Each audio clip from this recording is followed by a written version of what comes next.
on the beat.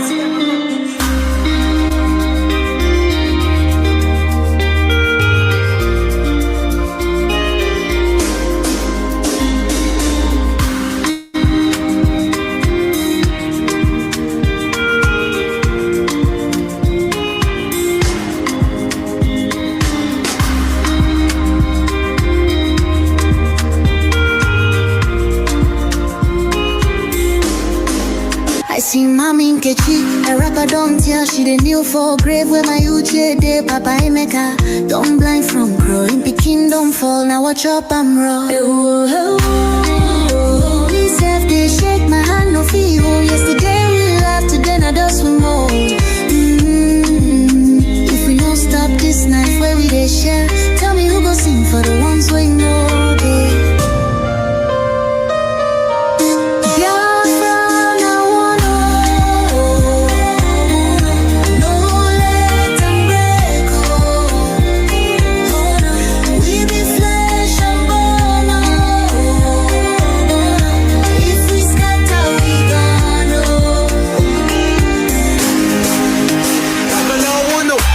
She need a voice from under the soil. Brother, no let my blood turn to oil. Little Ada they ask where my papa go. Her small hand they shake, she no sabi this woe. I beg my people see this fire we burn. Now our house they blaze, now our future they turn. We go tell their ghosts we no go fail you. If we hold this love, that death go burn you. No, make we try yo. Back up in the day. I beg my people see on the beat.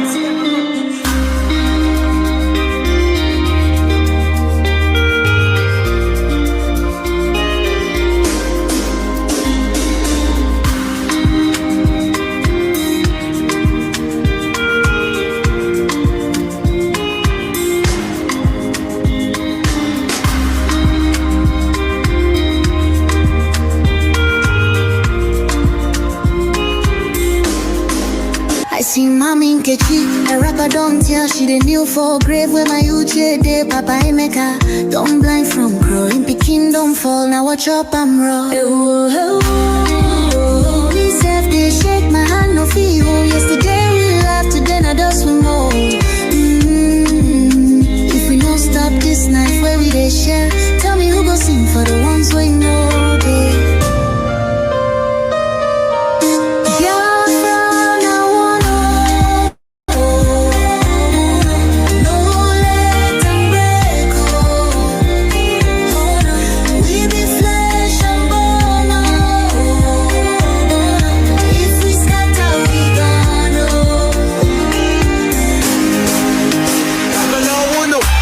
She need a voice from under the soil. Brother, no let my blood turn to oil. Little Ada they ask where my papa go. Her small hand they shake, she no sabi this woe. I beg my people see this fire we burn. Now our house they blaze, now our future they turn. We go tell their ghosts we no go fail you. If we hold this love, that death go burn you. No, make we try yo. Back up in the day. I beg my people see this fire we burn. Now our house they blaze, now our future they turn. We go tell their ghosts we no go fail you. If we hold this love, that death go burn you. Oh, make we try yo. Back up joints with a trembling. Oh, hey. If we no join now, our children go so.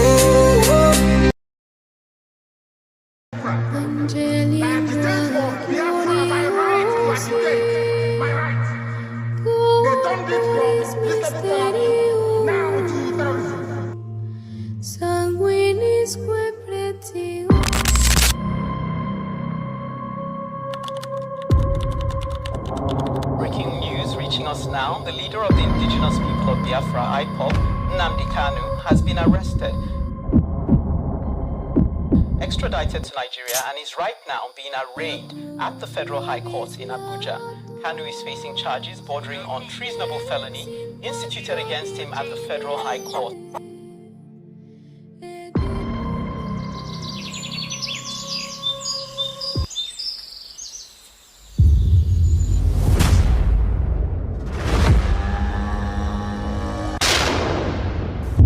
It was an unjust war.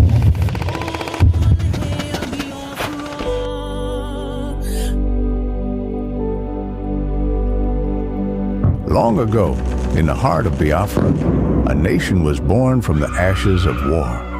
A war that scarred the land and its people, yet it never killed the spirit of freedom. The war aim of Biafra is purely to prevent ourselves being slaughtered, nothing more.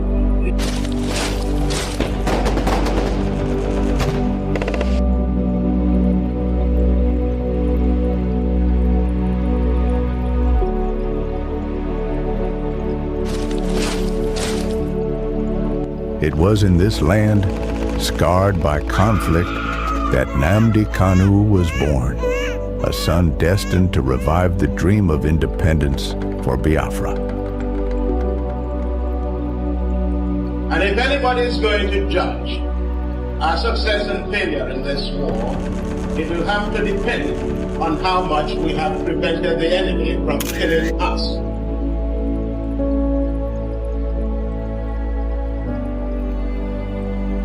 Raised with the echoes of his ancestors' struggles, Kanu understood that the wounds of war ran deep in the hearts of his people. The scars from the Biafran War, which ravaged the land and cost countless lives, had never healed.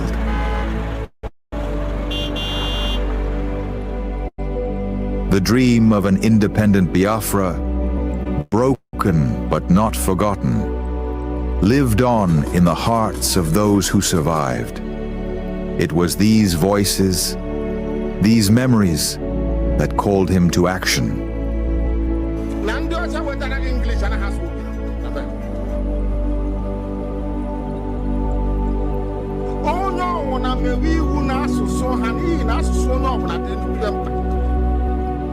As Nnamdi Kanu grew, so did his voice. He became a preacher of justice, a messenger for those who were unheard. He spoke not just for his generation, but for all those whose lives were shattered by the war. The pain of the past was alive within him, and his words resonated with the cries of the oppressed.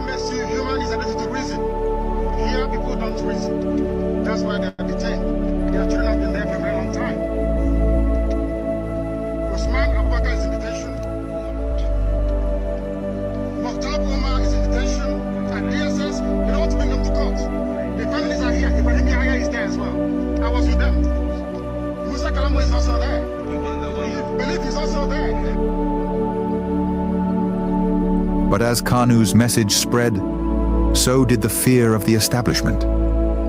His calls for self-determination grew louder, shaking the very foundations of the government. They feared the revival of a Biafran spirit, one that could awaken the wounds of the past and ignite a new conflict. And so, they moved against him.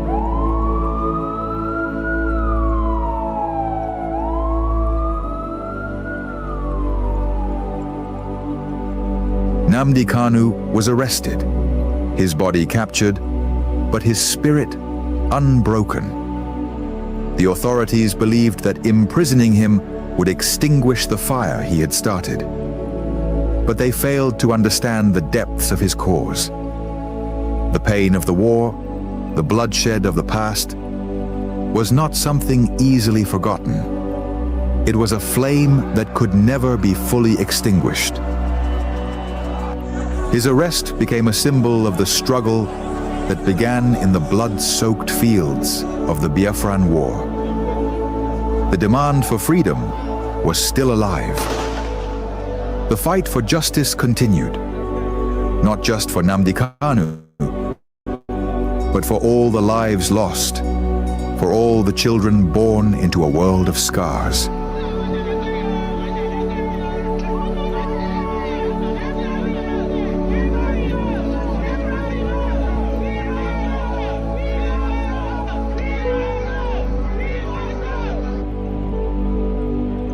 The fight for Biafra is not just his fight. It is the fight of all those who have ever dreamed of a free land. And though the past may haunt the present, the future is still unwritten. As long as the story of Nnamdi Kanu is told, As long as the voices of his people rise, the dream of Biafra lives on.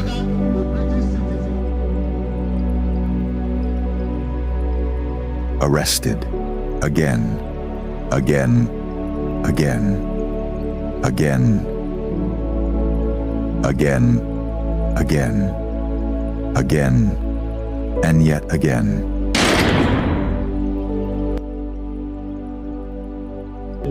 I agitate for Biafra. I agitate for Biafra, my right to agitate, my right. They turned it from treasonable felony now to terrorism.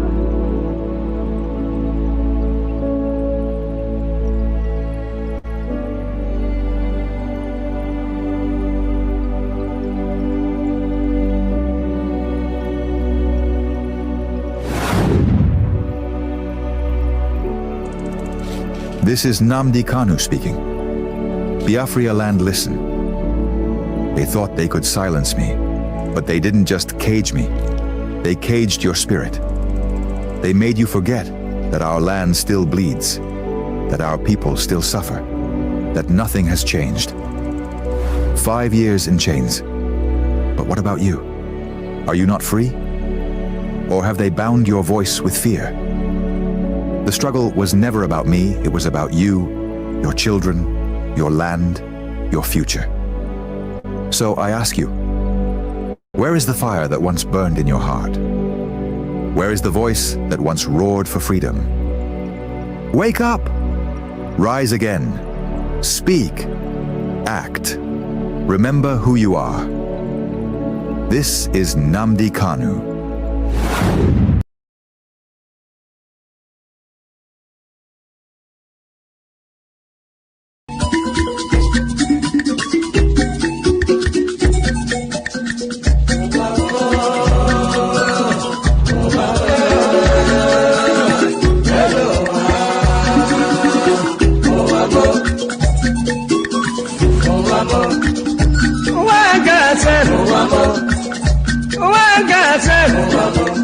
This is my wicked word. This is my confusion word. Listen to Palibran. I'm really telling you a story about one lady girl. Pali they go to work. Pali they work for bank. Then I enter for motor. Wherever they go. Wherever they go, opposite Udi, but the lucky hand the side, along Gusukudu Road. I see people run. I see people run. Then I ask the driver waiting they happen. Driver waiting they happen. Driver tell the Pali boy, see no day for talk. See nothing for talk. If you better you take your eye and see. Then I call the driver. Driver waiting. Driver waiting.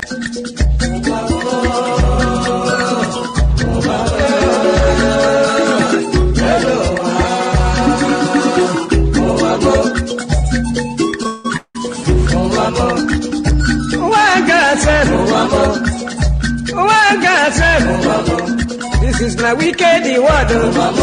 This is my confusion word. Listen to Palibran. I'm really telling you a story about one lady girl. Pali they go to work. Pali they work for bank. Then I enter for motor. Wherever they go. Wherever they go, opposite Udi, but the lucky hand the side, along Gusukudu Road. I see people run. I see people run. Then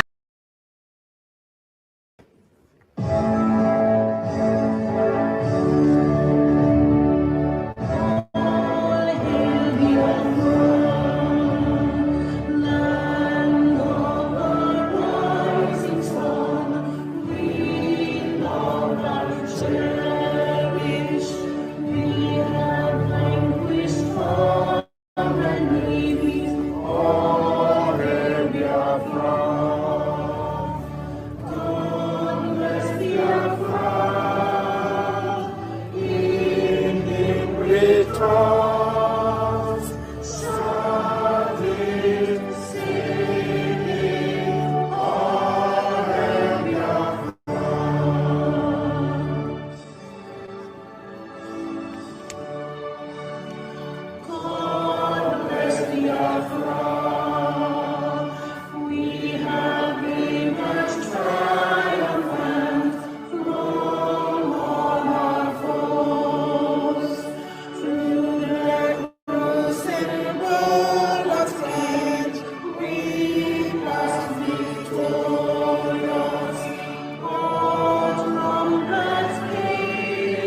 of David from the book of Psalm, chapter 7. And I will pray in English because a lot of people are listening all over the world. I mean, a lot. Millions are listening all over the world. And I want them to follow our proceedings this very evening. Very, very critical, very, very important that we do so.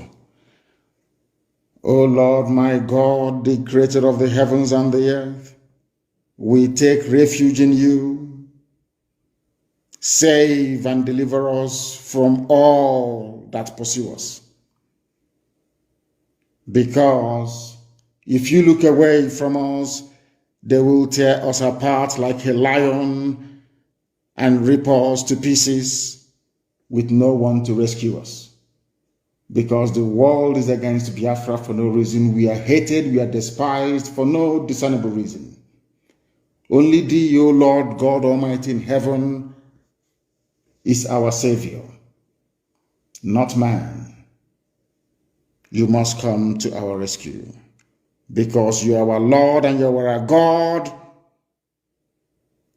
If we have done this, if I have done anything, if there is guilt on my hands, if I have repaid anybody, be it friend or an adversary, with evil or without cause, have done wrong to any man or woman, then let the Fulani Janjaweed pursue and overtake me. Let them trample down my life to the ground and make me sleep in the dust. Arise, O Elohim, Adonai El Shaddai, in your anger, rise up against the rage of the Fulani Janjaweed Caliphate and the Zoological Republic. You will rise and you will fight for your children. You will awake, O Heavenly Father, Lord God Almighty, the creator of the heavens and the earth, the owner of the universe, for you must decree justice. Let your children and all men and of goodwill gather around you while you sit on top of your throne in the highest of the heavens, the habitation that only thee can ever occupy. Only you, O Heavenly Father, will judge the people. You will vindicate me, O Lord, you will vindicate IPOB, you will vindicate your children of Biafra, according to our righteousness, according to our integrity. O Most High, bring an end to the violence of the wicked, bring an end to Fulani Janjaweed violence in our land, bring an end to their abductions, bring an end to their kidnappings, bring an end to their extrajudicial slaughter of the innocent, bring an end to their forced conversion of Christians into Islam, bring to an end their mediocrity, bring to an end their senseless feudal rule, bring to an end their evil and their deception.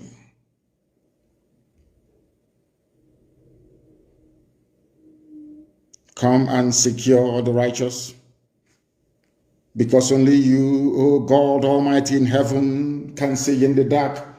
Only you know the hearts of men. You are our shield. We have nobody. Between 67 and 1970, the whole world ganged up and fought against your children. We did not steal anything from anybody.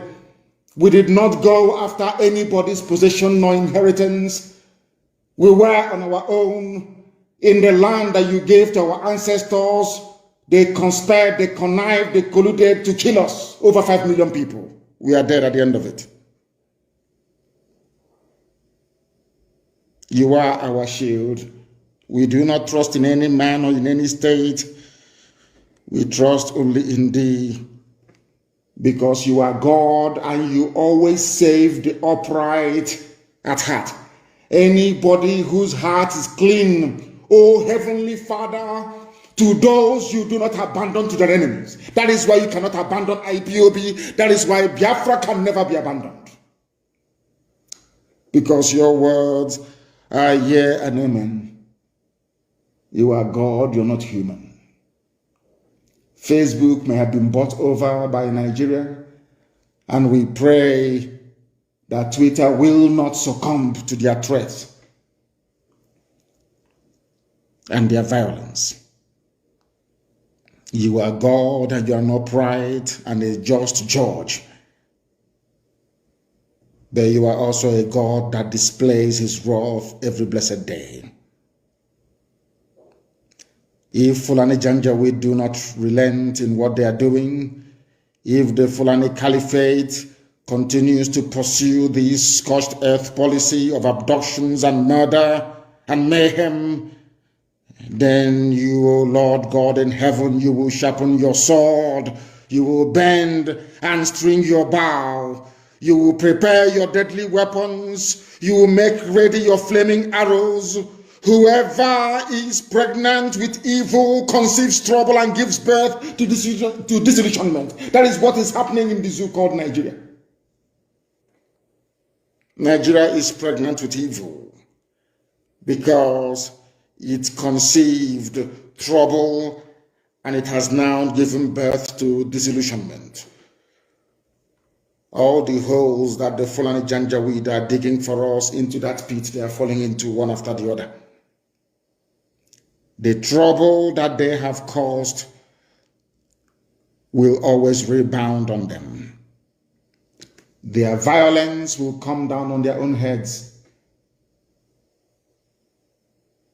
O Heavenly Father, for we shall give thee thanks always, all the days of our lives, because only thee is righteous. We shall sing songs of praise unto your holy name, O Most High. For as long as there is a child on this earth of Biafran descent and heritage, O Heavenly Father, we shall worship your name and your name alone, now and forevermore, we pray. He said, that was our prayer this evening. We are now going to proceed without further hesitation to bring to you the gospel which I have been mandated by heaven to preach to the children of men. Killing of innocent protesters. 2016, Mpo massacre. 2017, the invasion of my house, Operation Python Dance 2 or 3 or 4, I don't know. I lost 28 men. My mom, my dad are both dead as a result of Southeast governors, what they did. I'm asking them. So when you want to sit down to talk about insecurity, please start from the beginning. The same people meeting today to try and discuss insecurity were the ones who caused it. They caused it, not us. And we must all now live with the consequences. Those who want to destroy this country have shock coming their way, says President. Now, this is what the presidency, which is the Fulani cabal, what they have put together. Can I also remind the governors and all these idiots in Nigeria writing rubbish every day? You can't kill people's children and expect their brothers not to react. It's stupidity. It's called vengeance. There'll be vengeance, of course.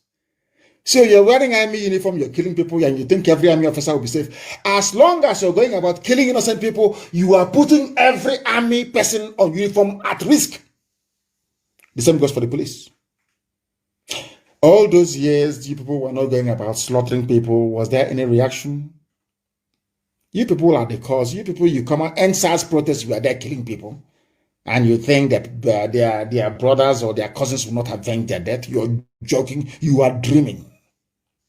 You can write all your fanciful epistle about one Nigeria, insecurity, all that rubbish. From now till thy kingdom come, it will not make any difference to us. No difference whatsoever.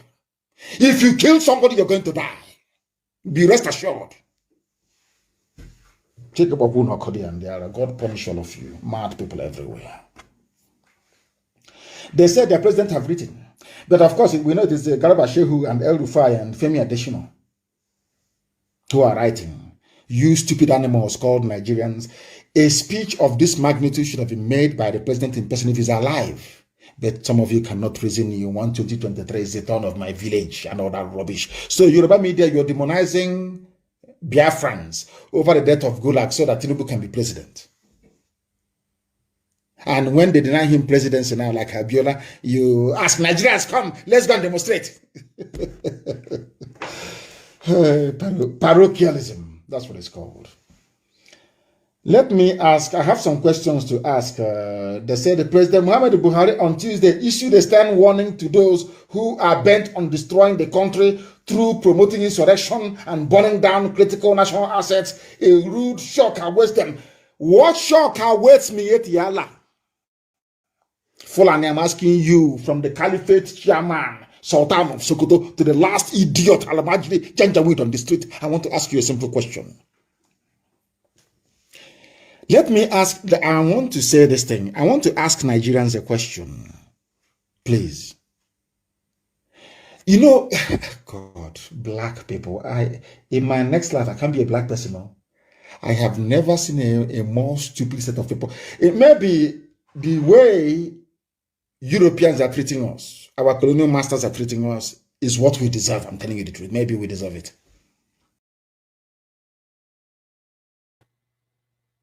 We have been able to prove to the world that the politicians in Biafra land have no control over the people.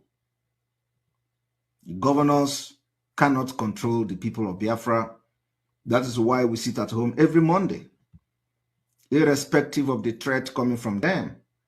The Biafra people will always sit at home on Monday.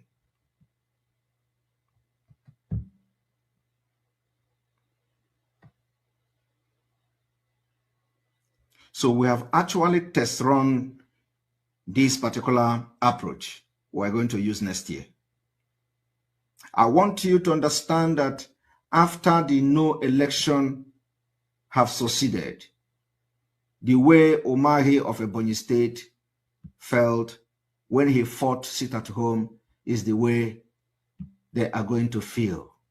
The way Soludo lost the battle over Monday sit at home is the same way he is going to feel. The same way Hope Uzodinma lost the battle of sit at home is the same way he is going to feel. The same way all the politicians and the governors who ganged up to start killing Eastern Security Network for the past 1 year and they have not succeeded in killing them is the same way all of them are going to feel. They will feel that the power has been completely taken away from them. And after this is done, the door and the gate will be open. This time around, you are not going to fight alone. Some of them will join us to fight Nigeria. I am telling you the fact, because they cannot be in Biafra land and fight against us at the end of the day. You see Umahi, you see all the governors of the Southeast, by the time we succeed in stopping this election, they will have no choice. They are going to deploy resources to fight against Nigeria. They can't be inside Biafra land and command anybody or command any military. It will not happen.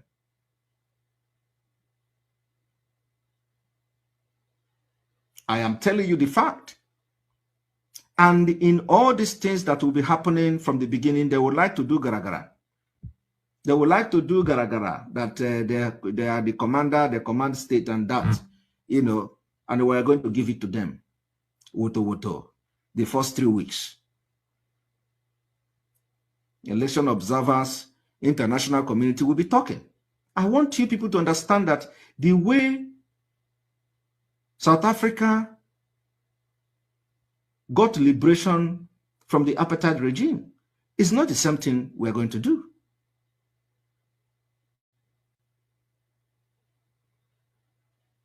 I want to inform you that the way Sudan got disintegrated is not the same thing we are going to do. I want you to understand that the way Ambazonians started fighting their own is not the way we are going to do our own. I want you to understand that the way Eritrea, Tigray, or Ethiopia, and all of them are doing their own is not the way we are going to do our own. We are different from different culture, and Nigeria is completely a different country. The contraption of Nigeria is different from others. And we have been able to research to know the best way to disintegrate Nigeria. And let me tell you, there are many things we are not going to make public. Welcome. Thank you for joining us on this very program. I appreciate everyone that has connected to this morning program, wherever you are watching from, afternoon, evening, according to your own region. Wherever you are watching this program from, I welcome you and I thank you for being part of the program. We have come once again today to do what we know how to do best. Today is Monday, a very special day to everyone that cares about the freedom of the Biafran people. Monday will remain special to us. It doesn't matter what anybody thinks or wants. We have seen the attack against our platform that is coming from even those who claim to be Biafrans. Some of the attack we are getting today are from people who claim to be fighting for Biafra, who claim to be Biafrans. They are the ones that are attacking our platforms. The Nigerian government is doing their own. But that will not stop us. It will not stop us from airing our opinion and saying things the way they are, regardless who is concerned. I welcome everyone that have made it a point of duty to join us this morning. As you join us, like and share the program. These days, when you put the title, "Sit at Home," they attack the program. They make sure that it is not visible to people. They restrict everything about it. And the attack is coming from not only from one Nigerian, it's coming from even those who are claiming to be fighting for Biafra. Once they see that title, they get agitated, they get troubled, and they begin to attack us. But that is not going to stop anything. Wherever you are and you are watching us today, I want you to know that in this platform, we don't come here to instigate violence. We do not come to this platform to preach hate. We do not come here to attack individuals. We don't come here to attack any religion or race. Whatever be your orientation, whatever be your opinion, you are entitled to that. The only mission I have here is to propagate the gospel of Biafra. Is to express my concern about humanity. Anyone, or any person that is fighting for freedom, genuinely, you are invited here. And you have the right to speak your opinion and tell us why you are doing what you are doing. Likewise, if you don't agree with us and you have a superior argument, you have the right to come in and express yourself and tell us what your argument is and back it up. You never can tell. In the process, you might win souls or we win you over. In this platform, we disagree to agree. It is a platform for all the Biafrans and non-Biafrans included. Wherever you are, as long as you are a human being, genuinely seeking for freedom and you care about humanity, you are welcome. You are very much welcome. Our main duty in this platform is to expose the atrocities of Nigerian government against the Biafran people. We are here to expose the ill treatment of Biafrans, the abuse of Biafra, the genocide going on in Biafra land, even as we speak. We expose the secret war that Nigerian government is fighting against the Biafran people. That is our duty, and we will continue to carry out that duty. It doesn't matter the attack. It does not matter the number of people that we have here. Even if we come online and it's only one person watching, we will preach our message complete, and then we will leave. It is in the hand of Chukwu Okike Abiama to spread the gospel. If you think you can discourage us with your attacks on the platform, you think you can discourage us with your discouragement, you are just learning. You haven't seen nothing yet, and you don't know where we started. This is a project that is about us, about our generation unborn, about our future, and we don't joke with it. If you're one of those who is playing around with it, go ahead. Go ahead, play as much as you can, joke as much as you can, but I bet you, for us, the Biafran people, will know what we want. For those of us who were born for this mission, who take this cause as our own, not just doing it for somebody or to promote any person, we know what we want, and we will continue to stand on that path, regardless. Even if we stand alone, we will continue to stand. My fellow Biafrans, wherever you are, and you are in this platform today listening, I want you to pay attention. We are going to discuss on a topic today which says, Monday, sit at home. Why Biafrans must resist oppression amid Nigerian silence on Fulani terror. It is Monday, sit at home. Why Biafrans must resist oppression amid Nigerian silence on Fulani terror. Wherever you are, you must pay attention. For a few days, we have changed our directions and we are preaching some very, very important message that if you pay attention, you must learn something. This is not a platform where you come for saga. It is not a platform where you promote your idiocy. It is not a platform where you come to attack one person or the other. No. It is not a platform where you come to demonize Biafra. It is not a platform where you build a personal interest. No.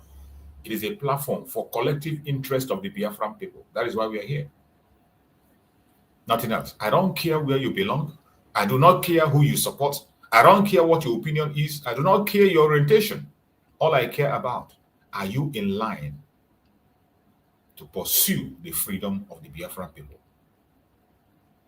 If you want freedom, I want freedom. The next person wants freedom. I don't care the party you belong. We can do it together. Unity of purpose. We can do it together. I have given several examples here that one of our brothers gave in this platform about the Palestinians. You see how the Palestinians are going about their freedom. They have the Fatah group and they have the Hamas. It doesn't matter how much you hate Hamas and call them names and call them that, the world still have sympathy for them. And the world are ready to recognize them, including Finland, that is today holding our prime minister. They are ready to recognize Hamas. Now tell me, what is the reason why you are going to hate your brother, hate your sister?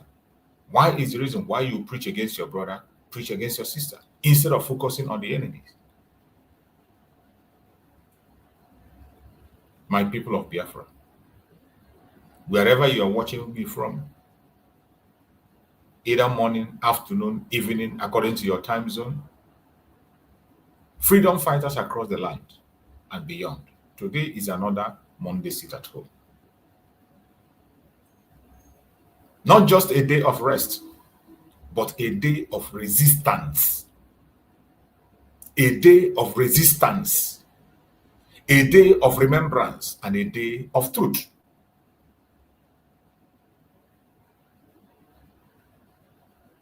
This day is a very important day. And you must not, if you care about human life, If you care about humanity, you care about Biafra, you must not joke with this Monday. It is important. Every one of you know what we are going through in Nigeria. You cannot protest in Nigeria. You can't do anything on the ground. Just recently, somebody is volunteering, not even a Biafran, somebody from the Middle Belt is coming up with a massive call for a massive protest for Mazen Nadigan on the 1st of October. A well-meaning person from the Middle Belt has just came on his own. On his own. Nobody bought him. Not working for, on his own. He's calling other well-meaning Nigerians to come out and join on the protest. And he says it's going to be on the 1st of October in Abuja, Unity Fountain. And we are here watching. We appreciate him for that move. We applaud him for that move. And we are waiting to hear what the response of the zoo will be. We are waiting to hear what the response of the Zoological Republic will be.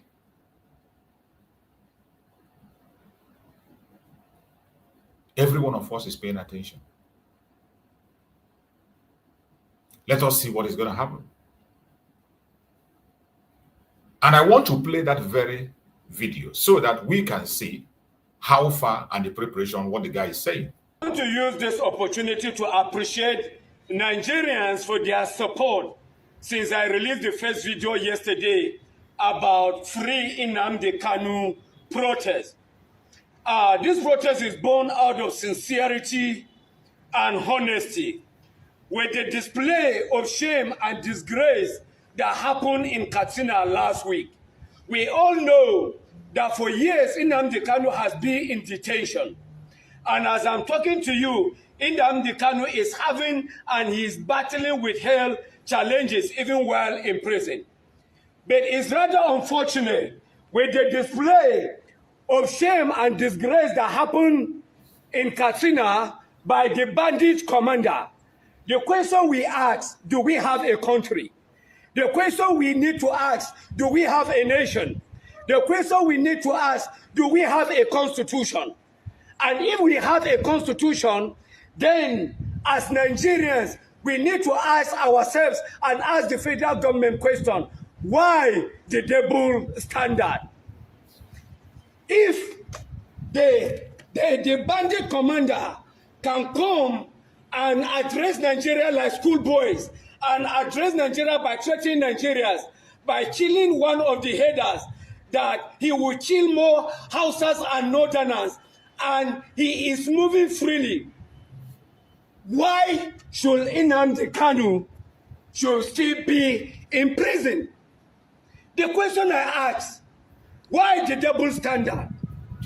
And it is a question that every Nigerian should be asking. Double standards by the federal government of Nigeria. And that is why the call for one Nigeria, one voice protest is born out of sincerity and honesty, equity and justice for all Nigeria citizens. One Nigeria, one voice protest. One Nigeria, one voice protest is a national call for all Nigerians of good conscience. It's not a regional protest. It's not a tribal protest. But it's a sincere protest born out of sincerity. I am calling of all Nigeria with good conscience to come out in mass. Those in Jos, Plateau, Kaduna, Kogi, and Abuja to come on Independence Day at Eagle Square to support this call. And I'm also calling on very dark black man to help us. Abuja is your constituency. We are coming from the north. You can help us to call the IG of police in preparation to this protest. The Rata president, I know you have the platform. And I'm also calling of all the Nigerian bloggers and social media influencers, those with good conscience and sincerity, so that our brother Nnamdi Kanu will be free. I'll bring up subsequent videos in preparation for this call and for this peaceful protest. May God bless Federal Republic of Nigeria. You have heard from this brother who is making a call for the precious Muslim Nnamdi Kanu. Heard him. He spoke very eloquently. And I don't care. Like some of us will be suspicious about what he's doing. I do not care. Forget about it. We should not all look at the negative aspect. In every negative thing, we should search for the positivity in it. Negative publicity and positive publicity, they are all important for us at this point in time. In the case of Mazen Nnamdi Kanu, negative and positive publicity is important for us. We can pick good things out of it. I know Nigeria cannot be trusted. They can never be trusted. No genuine human rights activist will be in Nigeria. But this call, we applaud it. Just like you see, the writer that is rolling there, injustice anywhere is a threat to freedom everywhere. Injustice anywhere is a threat to freedom everywhere. So regardless the one Nigeria headline they put there and one voice, as long as it is calling for justice for Mazen Nnamdi Kanu, we applaud it and watch and see what will be the response of the Zoological Republic. You heard him make a call. In his video, the first video he made, he called even on a Very Dark Man. And I have not seen Very Dark Man make any video in respect to that. Of course, you know why. We have many popular bloggers who are from Igbo ethnic group. Very big bloggers. I didn't see any one of them key into this very protest that this man brought out. We know that if it were to be an Igbo person that called for this protest, it would be a different ball game. The DSS will be chasing before you even finish writing up, before you finish making your statement and posting it, the DSS will be on your door knocking. But let us see what is going to happen to this guy from the middle belt who is making this call. Let's see. And what will be the response of Nigerian people on this very case? Let's see.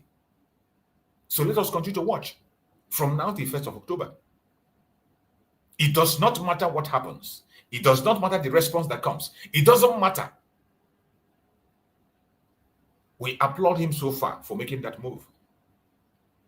And let us see what is going to happen in Abuja, in that unity founding. We know what the result of protests in Nigeria is always. We always know.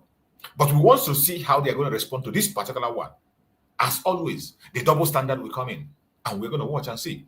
And I encourage the whole world to watch. Media, international media.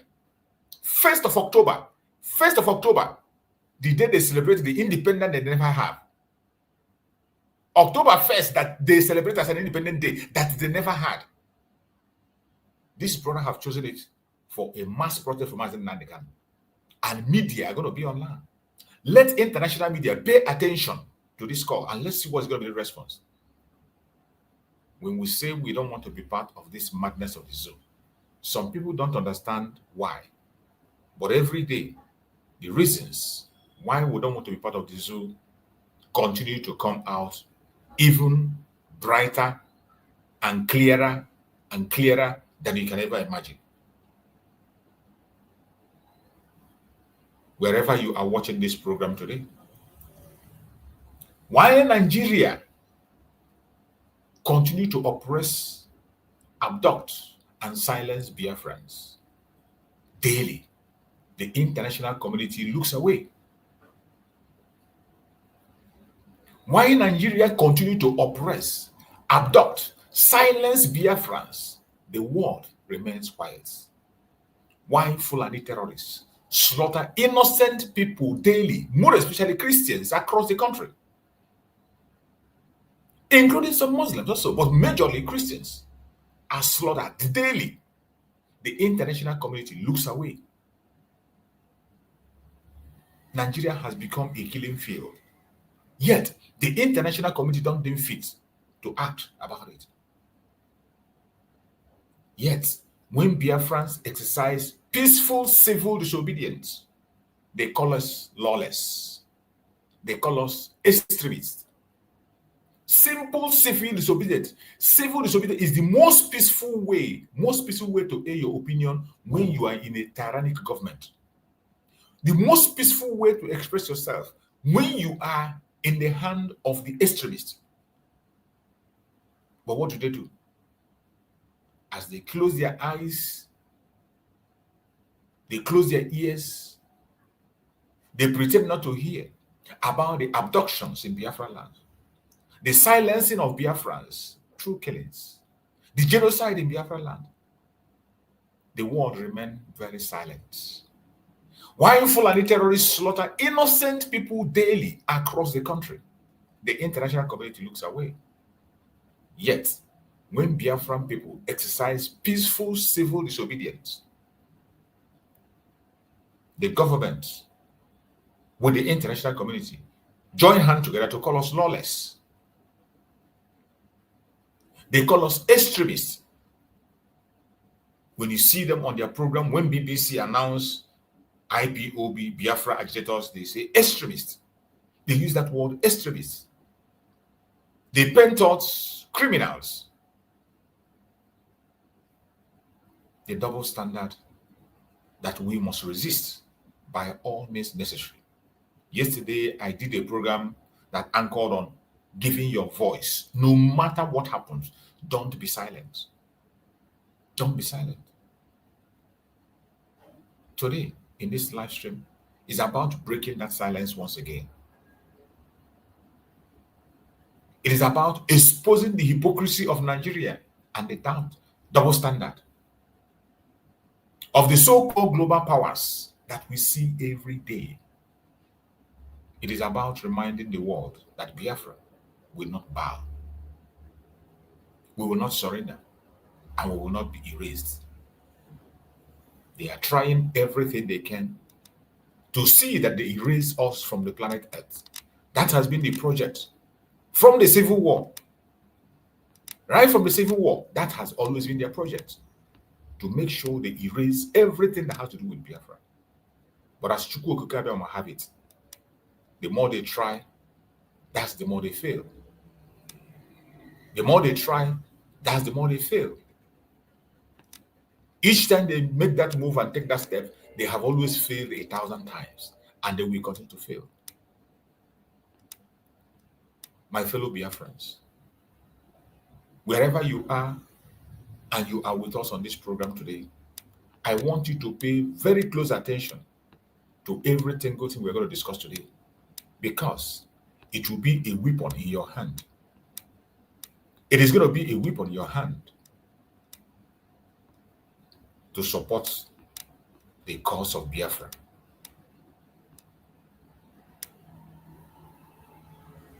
We are not violent people. We have never been violent people. But they try as much as they can with every single opportunity they have to frame us up and to call us violence, even when they know that we are not. My brothers and sisters, fellow Biafrans and lovers of freedom across the world, today we mark another seat at home, and a successful one. Biafrans are still holding their ground. In Biafra land, they are still at home. Regardless the propaganda, the blackmail, the attack, Biafrans are standing tall because it is the right thing to do. Willingly, not being enforced. Nobody is forcing anybody. Let us remind ourselves that this is not just about staying indoor. The sit at home is not just about staying indoor. It is about making a statement, global statement. Every Monday. We have been doing this for the past 5 years. Every Monday, a global statement. That is what we are making. A time is going to come when they can't be able to be silent anymore.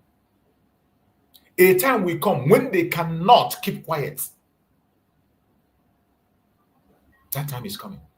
We must continue to sit at home to demand for the unconditional release of our Suleiman and Kanu, to demand for the unconditional release of every Biafran political prisoner in the zoo, to show the world that we are no longer part of the Zoological Republic, that anyone that is serving in Biafra territory as a politician has lost legitimacy, from the governors to the least. they have no legitimacy in our territory to tell the world that it is either Biafra or nothing. We have been doing that now for 5 years and still counting. And some will come with the argument, oh, it is causing economic sabotage, it's causing economic problem. These are a bunch of idiots and clowns that has nothing to offer. And I have said this several times. If you have any other thing to present apart from sit at home on the way we are going to speak up in Nigeria for the world to hear, bring it on board. Once you bring it, I will join you and promote it. But if you don't have anything superior to sit at home, I will continue to speak about sit at home until Biafra comes. The only thing that will make me to remove my mouth from sit at home is when you present something that is much more better. Something that is better than sit at home to replace it. If you don't have anything better than sit at home and you try to talk it down or play it down, you are an idiot. You are equally an enemy. And I know where you're coming from, working for the enemies of Biafra. The civil disobedience of Biafran people is about declaring to Nigeria, to Africa, and to the world that we refuse to be slaves in our own land. We refuse to be slaves in our own land. That is what we intend to show to the world. That is why we have been sitting at home for almost 5 years and still counting. And they say, why are you punishing your people? Well, some of you don't have, I don't know where they keep their brains. When you are dealing with a tyrant, when you don't have any other way to run to, you have to push back. And if the only instrument that remains is your body, you use your body to fight back. We have seen people who are in jail go on hunger strike to get what they want. They go on hunger strike to punish themselves to get what they want. If sit at home will be our own hunger strike, we remain on it until we get what we want, and we must get it. It is about exposing the hypocrisy, the silence, and the double standard of those who condemn us for civil disobedience. They condemn us for civil disobedience while they look the other way as Fulani terrorists spill the blood of innocent men and women, including children, in Nigeria. Today, go and check their Nigerian news. You are not going to hear an outrage at the atrocities of the Fulani terrorists, who are taking innocent lives, shedding innocent blood on a daily basis, men, women, children, in the entire nation, north, east, west, south. Nobody is outraged about that. Nobody is concerned about that. All they are concerned is sit at home. Why must you talk about sit at home? Why must an Igbo man begin to speak about sit at home? Igbo man is to sit at home on his own land, in his own land, not in your own land. Not even your. At the initial stage, you said, oh, we are suffering ourselves. Oh, we are destroying our economy. We didn't mind you. We are still doing what we are doing. Up till yet, you are not still satisfied. Which shows that you know the importance of that. The sit at home is drawing international attention to our needs. And it's showing the seriousness we have in us. It is not a joke. You talk about economic sabotage. Meanwhile, you are busy burning our businesses across the country. Every place, there is no country, no state in that Nigeria that the market where Igbos are populated is not burnt. Every place we have a major market, they have set it on fire just to take it back by force. They destroy our businesses, they destroy our markets, they come down to our land, they burn down homes. You see a family home set ablaze simply because of suspicion. You suspect one person. Not because the person stole. You suspect somebody that have been a member of the indigenous people of Biafra. Every one of us are indigenous people. Every one of us. You can't include anybody. That is why you go into a family house that is housing maybe up to 20 people, including children. You go there and you set the house ablaze. A home that is housing children, mothers, uncle, elderly ones, you go there and you set it ablaze, including their properties. And when we tell our people to sit at home, you say we are causing economic sabotage.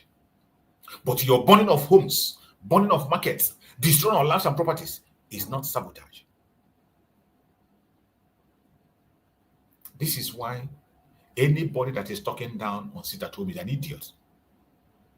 Is equally a clown working for the enemies of Biafra. It doesn't matter your level. It doesn't matter what you claim to be your level of understanding. It doesn't matter what you read. The useless certificate you are carrying around doesn't mean anything. The position you are giving yourself doesn't mean anything. It doesn't mean anything. To me, it doesn't mean anything. Until you can be able to present to me something that is greater than sit at home. The politicians in Nigeria, none of them who claim to be standing for Biafra, representing Biafra, none of them is making a case for the loss of life, destruction of properties that is happening in Biafra land. Nobody. No single person makes a case. And you think it's all right. You think it's all right. When we call civil disobedience, you attack us. But Fulani is taking innocent life. You don't see it important to speak. You don't see it important to react. You should be ashamed of yourself. As for we Biafrans, we know what we want, and we will continue to stand where we are until we achieve our end. You're welcome, my sister Victoria. Thank you for joining. Go ahead and speak to us, Sister Victoria. Mazichus, good morning. Good morning, my sister. For my location, good morning, Biafrans. For those that are hearing you. Mazichus, please, I don't have to say much. I just want to ask you a question. I want to ask, please, this is our brother, Ikenga Imo. Ima unu ndị nọ n'ịntanetị 24 unu nwere ike ọ bụ na enweghị ebe ifụrụ ya. Ịma na since ahụ emere Simon Ekpa arrest na November last year. So ewe kpọọ ya na channel television ka eme interview. Kedu ihe bụ opinion ya na gbasara Maazị Ekpa emelu arrest. So ọ sị na enwe ihe ọbụla ya ga-ekwu until he made investigation, man, what happened. And since today, I never see him again. The sick and Juano, on the internet. How far? Or can the one do? My sister, you are very, very correct. I love that very question you brought up. You know, some of us are not being. These are the kind of. This is how to know people who are really concerned about the issue of Biafra. You focus on critical thinking. So many of us have forgotten that statement. So many of us here have forgotten. I'm so glad that you remembered it. I saw the video. I think I played it on one of my programs when they were asking him in channel, and he said he is not going to say anything until after proper investigations and information comes. For me, my sister, I have not seen if he has said out something. I never see him. Hey. He has been silent in all this while. I've not heard from him. I've not seen. I don't know. I can't even tell. But thank God that you brought it up, and I will still make more research to see if there's any yes, I want another person again because all these two people be politicians be support another person that our father so we no Biafra army we so we able Biafra army us never connect na Biafra army. Yes.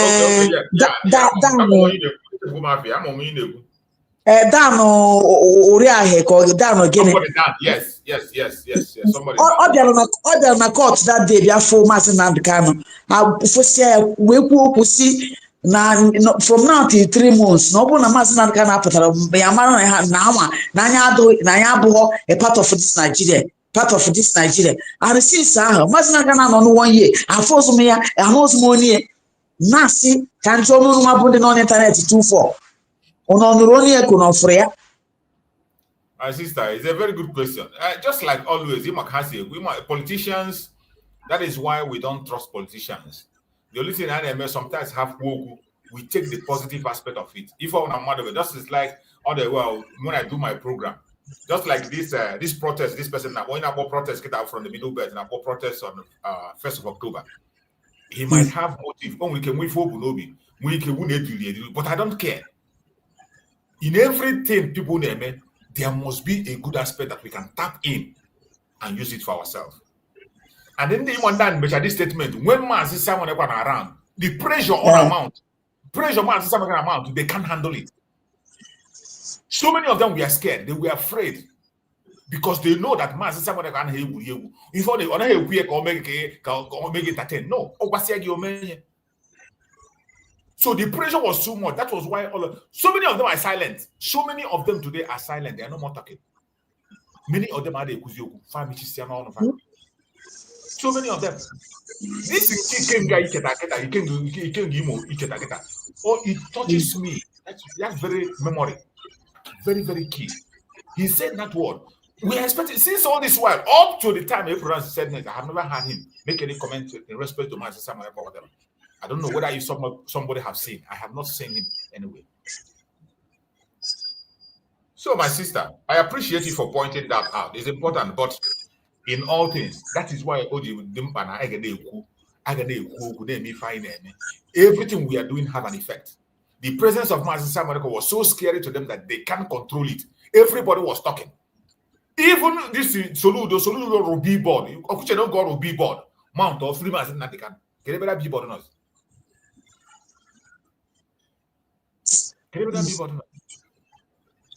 God will help us. Man, since I have been watching some our politicians, so watching all of them, only he can give more. So he couldn't give more behind out of against Simon Ever. So yeah. I've not seen a video about castigate. I've never seen such video. Yeah. Other against Simon Ever, man. Oh, man, who open him as Simon Ever? Man, other against him. Oh, yeah. Well, God will help him. The only for who to go to save Mama. Or the qua, or no qua. Oh, that's important to him. Imana, hope so the man actually a Koboya sees. Yes. Naturally a Koboya. Ono hanatas na Igbo. So mama I heard the prayer. Yeah, I will make that research, but I think it's available. He can give him a go outspoken, and his voice is out already. But just as you show that concern, all them we applaud that person and also give a payback. That's very reminder he made. Very important. All the very important. Thank you so much, my sister. Bye bye. Thank you, Nne. Thank you so much. I appreciate it. Thank you so much. Thank you so much. My brother Chukuma, you've been there. I've seen you. You almost started with me, but I was making my introduction before my sister came in. My sister, whenever she comes in, I always allow her to speak because of her location and all these things. So I don't want that. Her job, she might be in the work when she calls. So anytime she just comes in, once I see her, I'll bring her in to make her point, and then I continue. So all the same, my brother Chukuma, now take the mic and speak to us before I continue on that topic. Okay, thank you, my brother, for my location here. Good morning, everybody. I thank you for coming here in who made a day. I thank you for coming here in who made a day like this for us. We are in another Monday sit at home as usual. The strongest weak point of our enemy. Yes. And the enemy is confirming it that the thing is hitting them badly. And we have no any option than to continue to make sure that what we are fighting for will get it. Actually, atrocity that is going on in Nigeria, the whole world is seeing it here, quite all right, but due to one thing or the other, they pretend that they don't know. Just like as Palestinians are fighting, just what you said something about Palestinians are fighting, like Hamas fighting for them. I remember one of the comments the late Buhari said in one of the UN Congress meeting he attended. He said Palestinians need freedom, independence. So I want the United Nations to know, because these people are the organization that's supposed to be taking care of human life, making sure there's no conflicts all over the world, making sure people live at peace with each other. But you can't talk like some people are not meant to be alive. Some people are meant to be wiped out. While some atrocities are going everywhere, they'll keep quiet, select some people that they want. I want, as they are talking about Palestinian independence, that they should remember that Biafra is suffering the same thing. That one of their supporters have said it. So as Palestine is fighting for the independence in UN there, that they should equally remember that somebody like Mazen Kanu, our entire Ojukwu fought for the same thing, that it is our own right to be free, just like others. Next space for me. And concerning that young man that we talk show about calling for protest for our leader, honestly, I will encourage her. If Nigeria government will not get credible information to begin to Makasa people. Even he himself said it. Because he himself said it. He did not arrest him. Go ahead. Yeah, so that is my major concern, because the call he made is good. Because I remember that our leader said something concerning this freedom is fighting. He said he's not fighting for Biafra alone. He's fighting for everybody that make up Nigeria. That every region that make up Nigeria should be free, reason as a human being. In fact, he said that once Biafra is free, that black will be respected all over the world. So you see that this call for freedom from our leader is not for Biafra alone. It's for everybody. So as this young man is talking on her behalf, may Chukwuka bring her, give her more wisdom. May the eyes of the enemy not to see her. As far as he's come with his genuine heart, because that's the most important thing, not hypocrite. So I encourage her to continue, and everybody should watch very well. We should watch very well, because we already know Nigeria system. We should watch for. I'm praying that the call will bring meaningful results, that we will draw more attention, just as we are fighting more. So that's the most important thing. One of my brother, his house wanted to leave Biafra, because I normally told her I really enjoy a lot of things on social media. So today I'm in his house. So I want to give her the platform, let him talk to you and greet Biafrans. Shalom, Machineke. Shalom, Machineke. Yeah, shalom, Momo Biafra. Shalom. Thank you very much. I'm very excited. Yes, I'm very excited to be part of this program. And in fact, I want to encourage Biafrans all over the world to be very, very rugged and strong. For this, our struggle is a divine struggle. It is not of man, it's of God. We shouldn't forget that at all. Because if it is of God, we cannot, if it is for man, we cannot make any headway. It is of God. And if you look at it, you see that God has done greater percentage of the work. He has finished it. If you see our leader, you see that he is in the spirit all the time. Every step he has taken is well organized. His direction is divinely directed. His calculation is apt. Everything about him is accurate. It is after I've carefully examined everything, I've come to conclude that it is God who is doing this, because no man can do this thing just the way he has done it. You understand me? Yes. So I am encouraging Biafrans all over the world not to mind the crooked world and their United Nations, for they are afraid of Biafra. The weapon that we are coming with is a weapon that is capable of destroying the entire human race, because that weapon is true.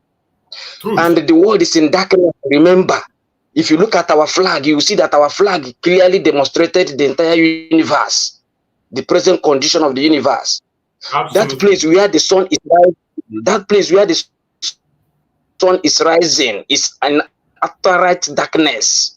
And that light that is rising is going to shine and illuminate the darkness. They are afraid of us. They are very much afraid of us. No Biafran should be afraid of either United Nations or Nigeria, because already we have defeated them and they are aware. Nigeria is in shambles as I'm speaking to you. I'm in Nigeria. Nigeria is a complete mess, my brother. There is no remedy, there is no hope. And the worst is that what our leader said as his prophecy has come to pass. That people are now angry with the useless system, telling them if they had listened to this man, this Nigeria wouldn't have been in this situation. But because they neglected all he said, now look at the condition of Nigeria. I'm telling you, there's no day Nigeria does not lose like 1,000 lives, innocent souls, on daily basis, every day. Right. You're right. We know every day, the whole world is aware. And if anybody is pretending in any side of the world that he's not seeing what is going on in Nigeria, that person is a liar. The social media has made it possible for us to relate every event in Biafra land and Nigeria general, always minute by minute, and they are accurate.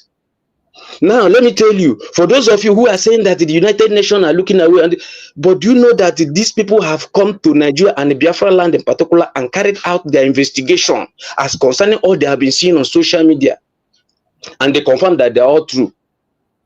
Do you know that? Yes. UN came into this region. The useless government were not aware. They came here, they carried out their investigation, their project that lasted for months and concluded everything and they left. Canadian government also did the same thing. Many government officials all over the world have come to confirm if these things they are hearing, if it is true, and they have confirmed that they are all true. Now they have proscribed APC and PDP in Canada. And when they are proscribed, automatically the federal government is proscribed. Absolutely. I don't know if you understand. Good. Absolutely. So if they have come, yes, since they have been proscribed, the federal government is a terrorist organization and it's a failed state. You understand? That's so right. In this case, where they are on the ground, there is no need to entertain any fear or panic at all. We are solidly behind the struggle. We are happily observing the sit-at-home on Mondays. The government have no choice. They have endorsed it into their own curriculum that on Mondays, businesses does not open in Biafra land. And that is how it is to this day. Willingly. I love that and we are happily doing it. You know, I love that confirmation because when we are speaking here, they feel that we are abroad. But when you hear from voice from homeland, the voice you are hearing now is a voice from homeland. The whole world is sure, homeland. I say if you are going to, so let them hear it. Go ahead, brother. No, yes. If you doubt it, if you enter a bus or taxi now going to Imo State from Port Harcourt, you see that you not see any vehicle coming from Imo to Port Harcourt. That has been, even Aba Road, all these places you cannot see. And the whole market in Igbo land are completely shut down. Everybody's at home. Students, nobody goes to school. We're doing it willingly. It's not because we're potential. We want, we know what we want. That's why we're doing it. So for those fools who don't understand whom God is and his power, should you know that the person who killed Goliath is not a soldier, but just a civilian, a young boy. Absolutely. I don't know if you understand. Yes. Good. The man who killed Goliath was not a soldier, but he was a civilian, a young boy who came on another errand, but got angry. Because he had what it takes to bring down the Philistine. He did it instantly, and everybody confirmed it. Our leader is here for a purpose. The Most High sent him. Before he sent him, he has notified many of us who are in spirit that he's bringing a messenger. He told us what the messenger is going to do, how he look like, and we have confirmed everything. Dick, my friend, I'm happy. Biafra has come already. Biafra has come already. If you are here, you see that Biafra has come. The government is nowhere to be found. They have no foothold anymore. Nobody is interested in government because they have known that government has failed completely. They are a bunch of liars and criminals, like she already said. And that's true. What you said is correct. Now, the UN General Assembly going on in New York, where the whole head of states of all nations are gathered to make policies for the betterment of mankind. But to our own this useless zoo god president who said he would touch down from Japan to Los Angeles and then to Brazil, could not go there because he jumped bell. He couldn't go there. Now, how can a criminal be a president? How can a criminal be a president? Now he's avoiding to go to that assembly. He's sending Shetima, who is also another terrorist agent. You know? The whole world knows about it. As Shetima is mounting the podium, they're afraid of him because they don't know what he's wearing there. Yes. They're afraid. Yes, they're afraid. So, but their problem is that if now they can have successfully destroyed Nigeria with this truth, that this truth can equally destroy the UNO because their ways are not pure. Yes, so they're afraid. If it is to set Biafra free, they know that that one is done. They know that it's done. It's inevitable. But they are afraid. After setting them free, are you sure that this man is not going to bring the truth also towards our direction? So, but we don't want to know. God himself has made it the way it's going to be. Biafra is an ancient nation that's been on the ground for a long time. Like those of them who said that Biafra was in existence in 1967, 1966, 70. No, Biafra has been in existence for more than 3,000 years. These are the sons of God. You understand? These are the sons of God. We know our origin. We know everything. The British know us. We are not just saying that we are Hebrews or no, we are Hebrews by birth and by culture. Fully circumcised on the 8th day. That is what you know, the family of Abraham all over the world. We are not doing it by religion. It is by act of culture and tradition. The only thing that have survived, the history of Biafra till today. So when the British saw it firsthand, they recognized that these are Hebrews. Since then, their hatred started. But we're not backing down. The whole world knows us. They know what we can do. It is we that doesn't know much about ourselves. But the enemy knows us very, very well. They're afraid. They don't sleep. They don't sleep at night. They're thinking about us. They know our ingenuitiness. They know our prowess. They know our capacity. So no Biafran should be angry or be afraid or be shivering or shivering anywhere, because we are strongly moving forward. In fact, let me tell you, we are at the last game. This one is just the last game where we are. After this, we are gone. Nobody can do anything about it. They're only looking for you to get some few time. They are buying time. And we're only giving them that opportunity. But we know that at the end of the day, they will still fall down to it. Our leader said, look, we are going to keep them in a situation where if they take a step forward, they will lose. And if they take a step backward, they will equally lose. And that is the situation at the moment. So please let everybody remain resolute. Since we did not back down, since we were not checking out when the heat were very high, now we cannot back down because we have gained uproot more than Iroko. You understand? We have gained uproot. I'm telling you, the desire here at home is too much. Our expectation is very high. Our desire is too strong. We want Biafra like this moment, and nobody can stop it. You understand me? So you people should carry on. Don't be tired. Don't listen to those who are sycophants who don't know what we're talking about. And don't be moved by anybody who is posting whatever nonsense. What we believe is true. And that is what we're pursuing. Our leader is from God. And God has given us the material. This man who is agitating for his release, she is not from Eastern region. He's not from But Eastern then, region. he knew that good. But now he knew that the man is saying the truth. That what he's fighting for is true. That there's nothing like one Nigeria. Now he's talking about double standard. How could that double standard exist in a one entity? You understand? So it is nonsense. They are discussing and negotiating with terrorists in the north, and they are here calling IPOB a whole royal priesthood. They call them terrorists, whereas they're over there discussing, negotiating with begging terrorists. Do you know that the basis last Thursday and Friday, the army destroyed the whole Nigeria? Some wrong enter Cameroon.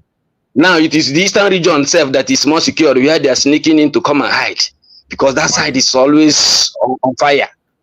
It's on fire. There's no single day in Nigeria 1,000 souls does not go down. Innocent souls. So please, my brother, let me not just occupy your time because I have a lot to say. But then, let nobody be dismayed or feel somehow, because we are at the last bus stop. At the last bus stop, and victory is very short. Non-negotiable. Absolutely. So let the United Nations or whosoever, whether they like it or not, what I'm telling them is that victory is very short, because Elohim has granted us victory. Yes. By His grace. So my brother, may God be your strength. Thank you so much. Thank you so much. Thank you. Thank you so much. Thank you so much, Mwachineke. You have spoken very well. I appreciate you. Shukuma, you brought another fire. Biafran people are there. People who are burning with fire. So Biafran that are burning with fire. It is good when we hear voices from homeland. It gives us hope. And the international communities that are following our platforms, that are watching, all the commentators that are watching, they will see that it is not just people who are abroad talking. You know, sometimes they say it is people who are abroad. We are in abroad. We are the ones saying people in homeland are not talking. But when you come out and speak, they hear a voice. They will know that it is not a joke. It's not. We know what we want. Nobody is forcing anybody. They say Mazi Simon Ekpa instigating. Mazi Simon Ekpa is not instigating anybody. We are the one instigating him. We are even the one instigating him. Nobody is. Mazi Simon is not instigating anybody. We know what we want. Every one of us have this blood in us. We want freedom. Freedom is our heritage. We are not slaves. We are born free. Free born. That is what we are. And we can't even negotiate our freedom. No, you can't look at our forefathers who were taken to America. They deceived them, take them to America, release them, they know that they want to take them as slave. Instead of them to be slaves, they walked into the river and drowned themselves. They drowned themselves instead of being a slave. They went into the river. So if it is death that will bring freedom, they take death to be free instead of being alive and be a slave. That is the spirit of a Biafran person. And I hope they're listening to us. Number one. Someone is not instigating anybody. We know what we want. Individually on their own. Mazi Simon have been in now for more than how many months now? Sit at home is still hot more than it was before. Willingly, no enforcement, nobody. It's people are holding it. Of course. Have mercy on us. Thank you so much, my brother. So my brother, from today now, I'll be doing evangelism. Whenever I want to come up online, I'll be looking at my people so that they'll be talking, so that the whole world will be hearing. Because the devil fight me to make sure say I won't be able to come up to this stage, but I've already arrived. So I'll be doing the right thing. I'll be going place to place. Our people will be communicating so that you people will know that we at home here are more formidable, willing to get this in today and tomorrow. So thank you all. Thank you so much. So that another person can talk. Thank you so much. I appreciate you. Thank you so much. Peaceman, let's hear you. Unmute yourself, Peaceman, and speak to us before I proceed on the program. Peaceman, you see our topic there, Monday sit at home, why Biafra must resist oppression amid Nigerian silence on Fulani terror. Go ahead, Peaceman. Well, my brother Chus, good morning. Good morning, my brother. Are you hearing me? Loud and clear. Go ahead. Thank you. Well, I want to appreciate you for your you have to try.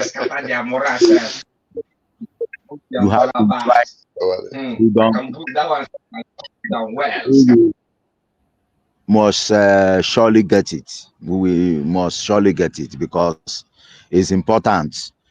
And again, I want to ask you a question, my brother, about our Prime Minister. Have you heard anything about him, about his court appeal? When is he going to the next court again for the appeal? Yeah, we're expecting the appeal hearing to be by next month. That's October, but we don't know the actual date. We are following up immediately the date comes out. Once we get a clue of it, we will speak about it. Everything about Finland is always shrouded in secrecy. We don't have access to information the way we have on the case of Mazen Nnamdi Kanu. Being that Nigeria, we have people who can go underground and do things and bring things out. Because last time I heard that our leader Mazen Nnamdi Kanu was in the courts, and I was searching if it was true. Is that true that he was in the courts? When was that? I think that was the time there was a breaking news that Mazen Nnamdi Kanu was in the court. No, Mazen Nnamdi Kanu has not been to court. Mazen Nnamdi Kanu court is next month. He's coming to court next month. The only thing that was done, they sent application. The lawyers of Mazen Nnamdi Kanu went to court to put an application for him to go for treatment. That's the only thing they did. Because I heard that he went to court. He was in the court. I said, the court procedure was on the 10th of October. I think I'm right. So he didn't go to court. It's only the lawyers went to submit an application for him to go for treatment in the hospital. That was what happened on his behalf, but he didn't go to court. And again, what I want to say is that, my brother, I am not a tribalistic man, and I have been your fan, and I have been part of your evangelism about Biafra. Yes. And I am not a tribalism man. You see, people will say, hey, why is it that Peaceman always come here in the studio and be talking about Yorubas? No, not Yoruba. Not about the Yorubas. Yeah, I am want to talk about characterism. You understand? So if we, the Biafran Igbos, most especially the Biafran Igbos, are waiting for the Yorubas to join us to get their independence or to get their freedom, we are wasting time.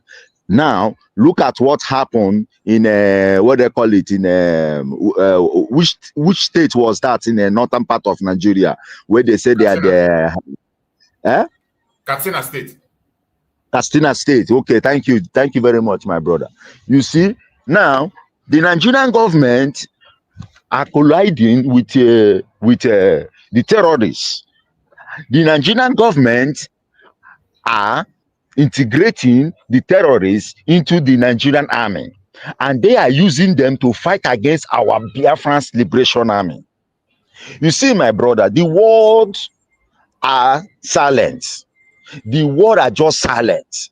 Now, let me tell you again, the problem of Africa is that Africans always think about the Europeans. Africans always rely in the Europeans' economy. Scientists, Whatever the Europeans are doing, Africans is always paying their attention there. But we Africans are claiming that we have what they call African Union. We have what they call African Union. My brother, are we going to wait for the stupid United States of America, or are we going to wait for the UN to come and give Biafran freedom? No. We cannot just sit down there and wait. Let me tell you, my brother, if you know that you want to get your freedom, you have to get 80% of your land map before they will come. That is it. If we are waiting for the Westerners to come and fight for us to get Biafra, we are wasting time. Finland fight for their freedom. Britain fight against Germany because of Hitler. But the ideology of Hitler, that he's going to use Africa as a farm, is what the Westerners are using as diplomatic. They are using it diplomatic, not invasion. They did it before, slavery time. But this time around, they are using diplomatic to follow Africa. And we are watching. Africans are claiming that we have union. Okay, we have the union, African Union. Are you not seeing what is going on in Nigeria? African Union, are you not seeing the way they are marginalizing the Igbos? They are killing them, they are killing the youth, they are killing their wife, they are killing their children. And we say we have African Union. Must African Union depend in European Union? Must African Union depend in UN? Must African Union depend? One thing you have to know is that African Union is created by the Europeans, for the Europeans. They are not for Africans. African Union has nothing to add. You don't know that Tinubu is the head of African Union? Because I know what I'm talking about. So they wouldn't do anything for us. The African Union must tell the European and the UN that they have no right about their continent. Whatever that is going on there, they have no right. Because Africa is, yes, is what you said, but we are taking it that we welcome this African Union. We welcome it. We welcome it, but we don't see any good impact on it. People are dying every day in Biafra land, and we are there waiting for Oduduwa. When Oduduwa, okay, look at now, when Buhari was a president, Oduduwa were shouting, hey, Oduduwa nation, Oduduwa nation. End of the day, when their father, Tinubu, criminal, became a president, they are all silent. They are all silent right now. Watch out and see. Because what I'm telling you, that we Igbos, Biafrans, we are too emotional. We are too emotional. We are too emotional. Immediately, Yoruba man will just stand up. Hey, we want Oduduwa. Hey, Biafra man will say yes, yes. Oduduwa nation. No, we should stop being stupid all the time. Not every time we will be having good hearts. We will be showing people love. No, my brother. Sometimes show people, show those who show you love. When you show me love, I show you love. Don't be a afonja. Don't be a betrayer. Yorubas are betrayer. If any Igbo man don't talk about the Yorubas are the most stupid and coward, lazy people we have in that country. The country moving forward today, the Nigeria you are hearing today are the Igbos. It's the Igbos. I'm telling you the truth. Wherever you go, all over the world, you will hear Igbo. You will hear Nigeria is the Igbos. The Igbos are promoting even Nigerian culture all over the world. The place I'm living right now, most of the Benis and Yorubas are coming to meet the Igbos. The place the Igbos are reciting, sitting together, talking together. Yorubas, if you ask the Igbos, the Yorubas, why do you always come to Igbos where they are reciting? They will say, because of you people are unity. You people have unity. Because they don't have any other place. Most of the African shop you see here is Igbos. Most of the African shop in forever Igbo. Na-eme ife ebe m nọ ebe a enweghị give ndị Igbo na-eme business. Ị gara adị one day lot ndị na-eme this business and they are paying their tax. They live well. We should, oh my brother, I will keji agamba. We Igbos must stand up and rise up right now, because they are giving the terrorists ammunition, whatever they are giving them. What they call him, TB Danjuma. What is that called him? This man name? T.Y. Yeah. See what he said. He said they are colluding. They are colluding. Come on, don't we have internet in Nigeria? Don't we have Facebook? Don't you have YouTube? Or don't we have Google?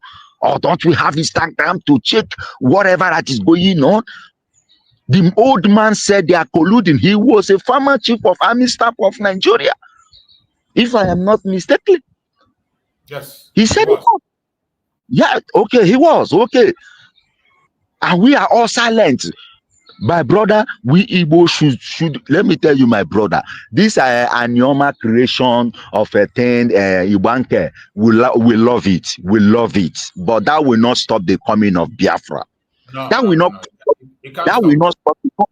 not stop the coming of Biafra. Okay, now they say that Gentle is dead. Gentle is dead. Gentle is dead.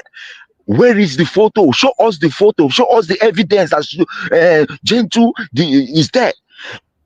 Show us. And I believe that these men are not dead. They are not dead. But I know one day they will come out and speak and talk, because Okigwe and the Imo State is the beginning of Biafra. I'm telling you the truth.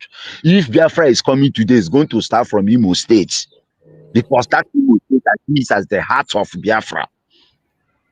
We should all be truthful. We shouldn't stop and we shouldn't just silent and be waiting for, Igbos, nature will end the Yoruba unda fonja. Ndị abaghị uru, enwe uru ndị bara, ndị abaghị uru tọtọ, enwe uru ndị bara. Ndụ ndị reta na Nigeria wụnụ dewere ha ndụ. Legodi crude oil na ihe niile ma gold ma ihe niile ma diamond na-esi n'ala Igbo apụta ọwụ na Lagos. Kedu Lagos or another country ka ọwụ gịnị? Is Lagos another country? That they are all the whole, okay, look at now, Opus of them, the foolish idiot terrorists we have in Imo State, said that they are not paying the company that is minding the oil in Nigeria. They have what they call it, their head office is in Lagos. They are not paying their tax in Imo State, they are paying it in Lagos. Why is it? Why? This is what Ojukwu was saying. Regional government. But when the British find out that no, if this regional government happen, we are not going to take any free thing from the Igbo land. It's good. They are not be exchanging currency and economy. That is the reason why. Because they know. And secondly, the Yorubas knows they don't have nothing. They have nothing. They know that they don't have nothing. So that is one of the reasons why they say no, one Nigeria. Hausa have something. Hausa have gold. They have gold in northern part of Nigeria. They have Californian. They have uranium. They have what they call it again, oil in northern part of Nigeria. I'm not lying, Mr. Chus. No, I'm right. They have it. So if the northern part of Nigeria tomorrow say they want to leave, they will leave, and Yoruba will bear the consequences, and they will be seeking visa to go to Biafra land and the northern part of Nigeria. Yes, it will be a history. It will happen, and they will. Thank you so much, my brother. Keep it there. Don't exhaust all the statement once. You will come again, and you just made some important points. And in the issue of the Yorubas that you brought in, it is a very thing that cause for concern.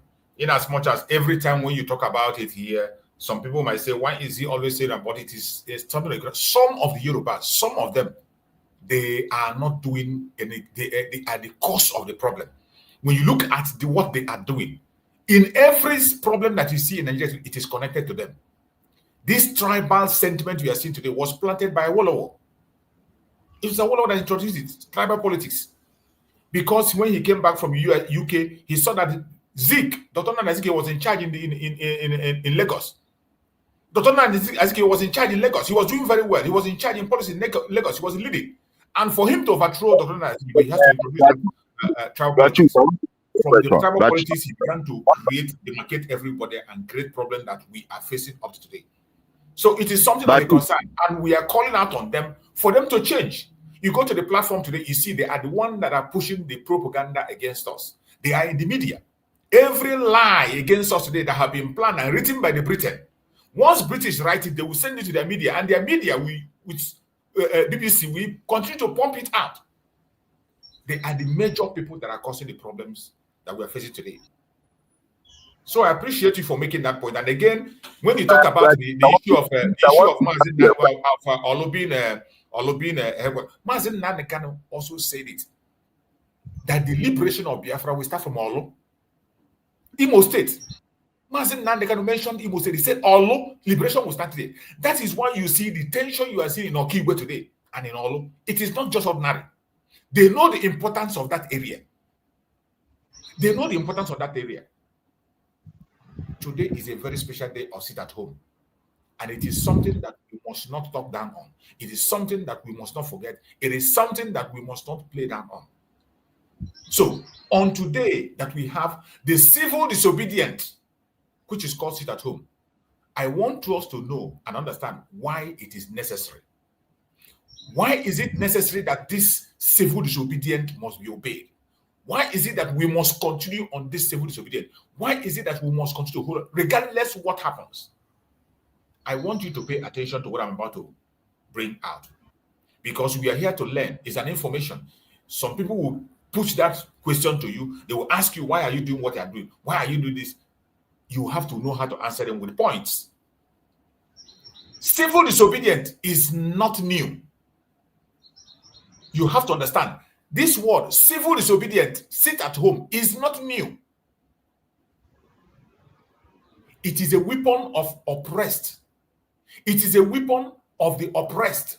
When every door has been shut, like in Nigeria today, every door that we can be used to protest in Nigeria has been shut completely. Every single door. That is why you can see Mazen Nnamdi, somebody like Mazen Nnamdi that is loved by every Biafran. The only person that can come out and call for massive protest is somebody from the middle belt. Don't you ask yourself why? Mazen Nnamdi has 101% support of the Biafran people, of everybody in the old Southeastern region, including some Nigerians. But yet, only a middle belt can come out. Somebody from the middle belt can come out and call for massive protest for Mazen Nnamdi. You don't ask yourself why. It is because they have shut every doors that anything will make, they will open fire. Anything it is loss of any move we make, lives will be lost. They have criminalized self-determination. Self-determination that we know that is not a privilege, it is a right. Self-determination supported by international law, supported by African peoples and human rights law. Even Nigerian law itself approves self-determination, but they decide to criminalize it because of you, because of me. They have shut every door. The only door that is left for us today is civil disobedience. Sit at home. That is why it is necessary. This is not the first time. It has happened in the past. And when every doors are shut, that is the only door that you cannot shut down. Gandhi used it in India. Gandhi used it in India, refusing to obey colonial laws, all the colonial laws, all the colonial sort laws. He refused to obey them. Martin Luther King Jr. used it in America. He organized a boycott and marches when the system refused to hear the cries of the black community. When all doors were shut, Martin Luther King used the same civil disobedience. In South Africa, it was used to challenge apartheid. So why is it that in our own case, that every door has been shut and we apply civil disobedience? Why is it that they criminalize it? Why is it that even a Biafran will open his mouth and tell you, oh, why are you sitting at home? Oh, it is causing economic sabotage. Oh, is it? Nonsense. These are a bunch of idiots that were bought by these politicians. They are not speaking for you. and they will never speak for you. So, when Biafrans sit at home every Monday, we are not doing anything strange. We are not doing anything strange. We are joining a long, proud history of non-violent resistance. Non-violent resistance. In as much as they try to paint us violent every time, they try to paint us anything we do, but we chose this path, a non-violent resistance that has been recorded across board in the world. Acceptable. We chose it, but they criminalize it. Why is it necessary? Why is it necessary that we continue to hold on to this very seat at home? It makes our suffering visible. The reason why we must continue to sit at home, it makes our suffering visible. The world cannot ignore empty threats and silent markets. The world cannot ignore empty streets and silent markets. Every Monday, they look to Biafra land. Their searchlight will view Biafra and they will see that everywhere is deserted. Every Monday, they will put their satellite in Nigeria. They will see that every market in southeastern part of Nigeria is locked down. The world cannot continue to be silent on that. It makes our suffering visible. That is why no human being, no Biafran that is sensible will speak against sit at home. This very sit at home we're talking about, it builds unity. It builds unity among Biafrans. Sit at home, build unity among Biafrans. When millions act together, it shows discipline and determination. That is something that the sit at home is doing for us today. The unity, when you go to Biafra land, everybody key in. Everybody key in. It doesn't matter your own ideology. It doesn't matter your own orientation. It doesn't matter your upgrade. It doesn't matter your race. It doesn't matter. Everybody key in. It shows unity of the Biafran people. The resilience of the Biafran people. The determination of the Biafran people. It sends a moral message. The sit at home sends a moral message that while the government rules overgone, we rule with conscience. It shows the world a moral message that we are not violent people. Even though they call us criminal, we are not violent people. While the government of Nigeria rules with their guns, with their weapons, with their ammunitions, we rule with conscience. We rule with conscience. We can't afford to watch human beings die. We can't afford to see blood being wasted. We rule with conscience. We punish ourselves to make our statements. It sends moral message. It also creates pressure. Sit at home creates pressure. Economic and political. Forcing those in power to realize we are not afraid to stand still until justice is served. Do you understand that? For some of us who are confused, it creates pressure. Do you know every single success we have made today, both in the case of Mazen Nnamdi Kanu and every other Biafran detained and the cause of Biafra, the pillar of the success is sit at home. Economic and political pressure. On the zoo, do you know what they are losing? Both economical, do you know what they are losing? Both political, do you know what they are losing? The whole world is watching. And they know that they are not in control of Biafra land. Nigerian government is not. If they're in control, they can stop it. But they can't stop it. For more than 5 years, still counting. For 4 years, counting. Forcing those in power to realize we are not afraid. You know, they say Igbo man cannot lock his shop a day. Igbo people, they love business. They love business. How can you tell them they lock their shop? They love business. They are the people who do business. It is true. Bunch of nonsense and lies they paint everywhere to make people believe their lies. But we show them that freedom is greater than that business they're talking about. Once you are free, you can now legitimately do business. But once you're not free, go and ask people who are doing business in Nigeria, in Biafra land.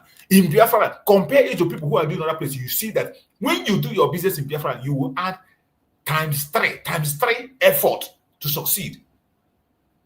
Go and meet Innocent. If Innocent tell you how much he has to suffer, what it costs him to run Innocent Motors in Nnewi.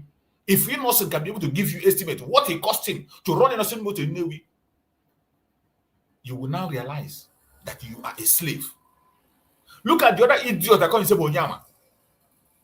The one that calls himself Onyama, Peace Airline. Sometimes he comes out to cry. He comes out to cry. The way they are punishing his business. The way they make it difficult for him to import anything that he's going to use for his airline. Intentionally making those attacks. All these things are what we have come out to fight. And we are going to fight them and make sure we defeat them. Wherever you are as a Biafran, we must stand up and do what we have to do. We have to do what we have to do. One of the concerns we must have today is on the case of Nigeria and international double standard. But before I go on that economic and Nigerian double standard, I will allow my brother Chukuma to say something if he has something to say before I continue. Just chip in your own word before I proceed on that very message of the topic. Go ahead. Don't go there. Don't go there. Let him go there also. Can you hear me? Now, you know, yeah, I can hear you. There was a Can you hear me? that happened in yeah, I can hear you. Okay. Okay, no problem. Let me proceed. Honestly, it's very important that when we come together as a collective people, we share our view and we discuss something meaningful to ourselves. Meaningful way that our enemies surrounded us, and through the grace of Chukwu, we are surviving and overcoming the attacks. Just like as you mentioned, our brother Onyema, peace, Onyema, the one that the man that have a peace line. I know when he normally cry, how the zoo government is oppressing her because of say it's a Biafra, and he himself is not doing herself good. He saw her people suffering, passing one difficulties or the other. He has never one day used that platform to say something, even though he didn't say directly. He cannot, because he made his money in a fraudulent way. He cannot. He's protecting his business. So he's busy dying with our enemy, while his brothers and sisters are busy losing their lives and property. So it's for those that are thinking like that to learn from the people that are already existing, how the enemy is treating them. I remember Ibeto Cement, our brother Ibeto had a shut his business and closed down, closed down the company, because I've not heard anything about Ibeto again. That's the reward you get when you back off your people. When you see your people suffering, you pretend like say you don't know, and they just close match because of your business interest. Yes, they normally say that Igbo man cannot close his shop for one day, and today it's obvious. We close our shop willingly, and they are crying our cry. They are the one now shouting that what we are doing is hurting them, whereas what we are doing, we are enjoying it. Sit at home is a collective effort, and are willingly doing it. Nobody forces each other, apart from the zoo repentant military that are coming to our houses and the community, buying people, destroying houses and business, burning houses. So they are the one that orchestrated that kind of force. But for us, we, the new Biafra, we are doing it willingly. So for international community, for those that are resting outside, we Biafra love our freedom. We love what we are doing for our people that are in different detentions. If you say that Nigeria is working, brother, I will advise you to pack your things and come and stay with us here in Nigeria, so that you enjoy with us. If you say Nigeria is democracy, I will advise you to come and join us here. Leave escort, move free like us, so that you will see us is sweet. Because when somebody say, you are enjoying this and that, that is hypocritical enjoyment. So I thank those that are continue fighting with us, supporting us, because somebody that Chukwuka is working all through human being. Those that are genuinely giving their heart, having clear conscience, they will use them. Those that are having hypocrite and the sycophant heart, you will use them for the purpose or a moment and dump them, because every that thing that is available around Chukwuka is a useful tool for him. Those that you use for good and those that you use for bad. So for those that are sabotaging and doing all manner of things among us, continue. But now, and I go change na so. Okay, money up na anya from. Then keep as well. Everybody will understand that na catch go keep premium in the just like our leader normally say, ni be him more. Then keep as well. Everybody will understand it. At this last time, everybody will understand that the hand of Chukwuka Biama is there. And I'm happy that our PM Link is just like the one of the people brother have said. Very soon we'll hear about it and they will know how it's going. And our PM is fighting international. Our leader is here fighting too. So will our victory come from our outside? Just like our PM said, that Biafra freedom will come from abroad, from outside, and everybody is seeing it. That's why they are fighting seriously with the lives. All million, in fact, any means fight. And that is the fight of dying horse. But knowing full well that after this time around, they cannot rise again. Nigeria is gone. And British, no. Europe, no. They know that Nigeria is gone. And nothing can be redeemed again. So thank you, my brother. Continue. I'm with you. Thank you so much, my brother. Thank you. I appreciate you for that input that you just made. I appreciate you. Thank you for the amazing contribution. Let's hear from Peaceman. Peaceman, just say something before I continue. Go ahead and meet yourself. Well, yeah, my brother. Well, I am so happy to hear that our sit at home continuously. I'm so happy because the enemy think that if they hold our two leaders, our sit at home will not continue. The devil is a liar. We will continue our sit at home. It is civil disobedience, because if we don't release our two leaders, we continue sitting at home until Biafra comes, until the two leaders comes out as well. So Biafra is going to come from diaspora. Even our leader said it. But the beginning and the end is Imo State, as you said, Olo. So I hope, and I'm very, very hopefully that God will do it, that we are going to get this Biafra. And I will stay alive to enjoy it, because I am part of I am also an IPOP by birth. Because somebody was telling me the other day that I am not an IPOB member. I told him, no, I am an IPOB by birth, not by member. So I don't know where you... We are all IPOB. Naturally, we are all IPOB. I asked my brother, I say, okay, does it mean that you came to Europe means that you are well educated? No, maybe you can read and write, but you are not well educated, my brother, because IPOB is the indigenous people of Biafra. So that is the meaning of IPOB. So my brother, choose right on. We are with you. You are giving us the news woto every day, because whenever I come back from work, and I'm hearing you speaking, I say, yes, you are around. So you are the part of people that is giving us the hope that we are going to get this Biafra. Continue your good job. God bless you. Bless you too, my brother. Thank you so much for that very speech. I appreciate you for your contribution. And we go further on this very message of today. Remember the title we are discussing today. It says, Monday sit at home. Why Biafra must resist oppression amidst Nigeria's silence on Fulani terror. So we are continuing. On this part of the program now, we are going into the Nigeria and international double standard. This Nigeria and international double standard is being played in the open, and the world is silent. We are calling on the people of conscience.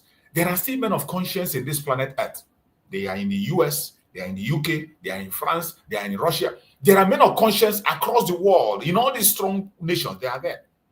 And we are calling on them not to remain silent, because silence makes you complicit in this crime. This double standard from Nigeria and international communities must not continue. It must not continue. Yet, our people, what do we see? What do we see? A double standard every blessed day. What do we see? We see that when Biafrans rise up peacefully, Nigeria call it terrorism.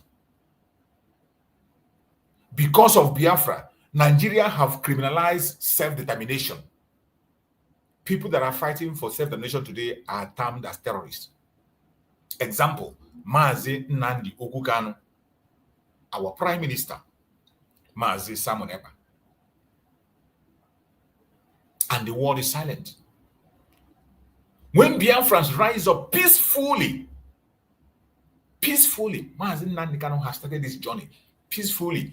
Before they put this terrorist tag on us, before they prescribed IPOB, before they prescribed us, we are not having any single arm. We never lifted up an arm against anybody. Before they prescribed us, we were peacefully demanding for the referendum. There has never been any time raised arm. There was no chaos anywhere. It was only a peaceful demand. And Nigeria calls us terrorists. The same international community that claims to support human rights join to demonize us. The same people who claim to impute human rights, the same people that created self-determination and told us that self-determination is a right, not a privilege. The same international community that said self-determination is a right and not a privilege. They join Nigeria to criminalize our quest for freedom. You can imagine. But when Fulani terrorists attack villages in Benue, Plateau, Southern Kaduna, when they burn homes, slaughter children, displace entire community, the world remains silent. They don't give it a name. They don't give it a name. When Fulani complete a rampage, you hear 800 farmers murdered. You hear 100 farmers, 30 farmers, mosque raided. There is no outrage. The whole world is silent. But when we ask for self-determination, they call us terrorists. Finland joined Nigeria to criminalize us and call us terrorists. A member of the European Union, Finland, joined Nigeria to call us terrorists simply because we are asking for self-determination. They say that Mazi Simon Ekpa belongs to a terrorist group. What other group does he belong to? It is only IPOB, the indigenous people of Biafra, which every one of us that is from the old southeastern region, the present south-south, southeast, lower Kogi, lower Benue, as long as you fall from that region, you are automatically a member of IPOB. And that was why they criminalized Mazi Simon Ekpa and say he belonged to a terrorist group. A group that was meant to pursue for self-determination. Nigeria criminalized it and called it a terrorist group. And Finland joined them.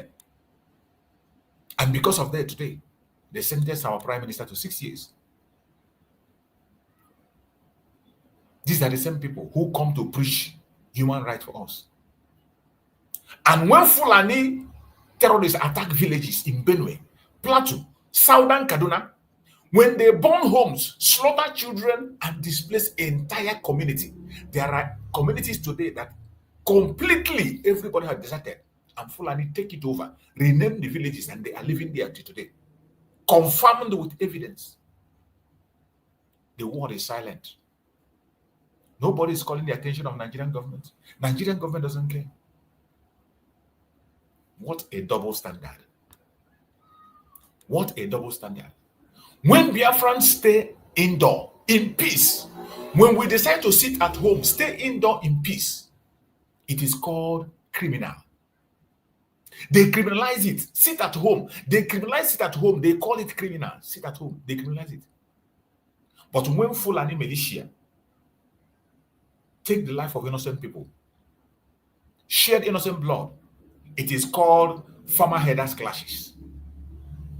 You go to all their media headline, you're going to be seeing farmer header clashes. But on the day we sit at home, you go there, what you see? Criminal. Notorious IPOB sit at home. Criminal IPOB sit at home. When we chose to sit indoor in peace, without disturbing anybody, stay in your home, not disturbing anybody. Civil disobedience, they call it criminal. But when Fulani militia go ahead and spill innocent blood, take the life of children, young ones, mothers, parents, rape, correct ransom, it is called farmers headers clashes. And the world run with it. BBC will run it as farmers header clashes. CBN, Fox News, all the big medias, they will report it as farmers headers clashes. When we demand self-determination, they say it is dangerous. When we demand for self-determination, they will say, Nigerian government and the West will say it is dangerous to grant us self-determination. When Nigeria jails and torture our leader, they call it internal affairs. When Nigerian government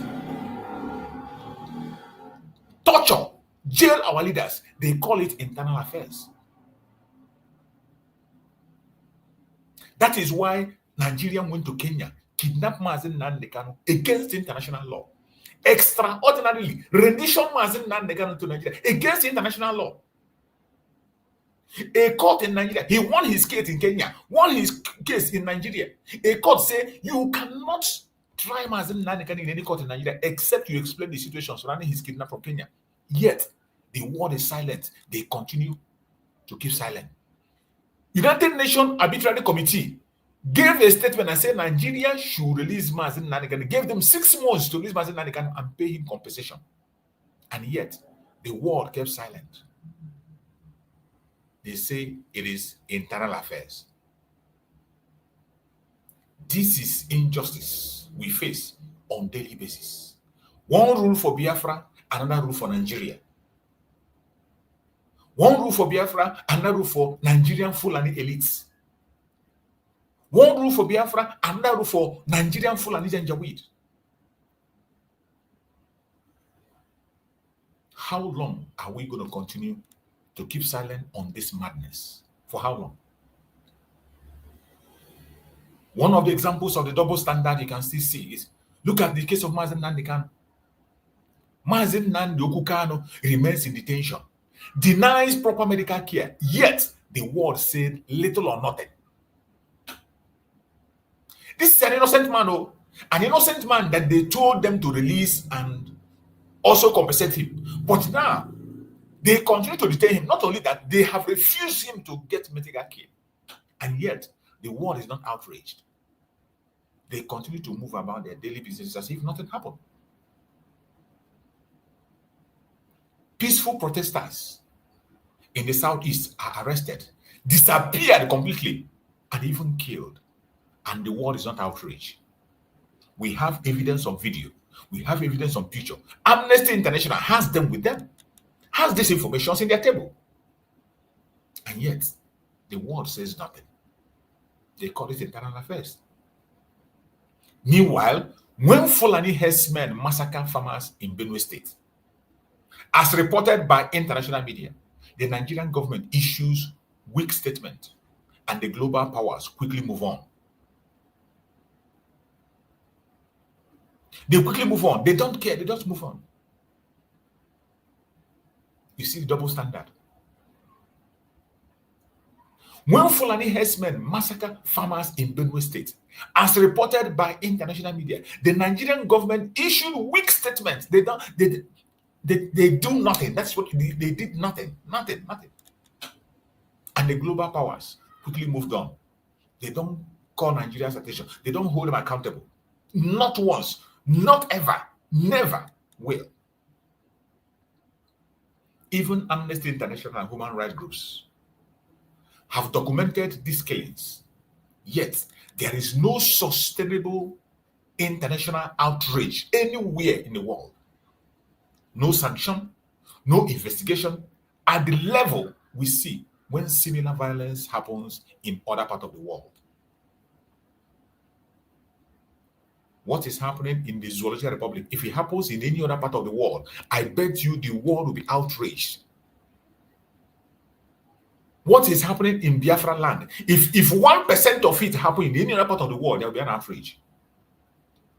The number of people that are dying in Nigeria is much more greater than the number of people that are dying in Palestine. It is much more greater than the number of people that are dying in Ukraine. But yet, these two issues are on the front line. Even as we speak, lives are being wasted in Biafra land, Okigwe mainly.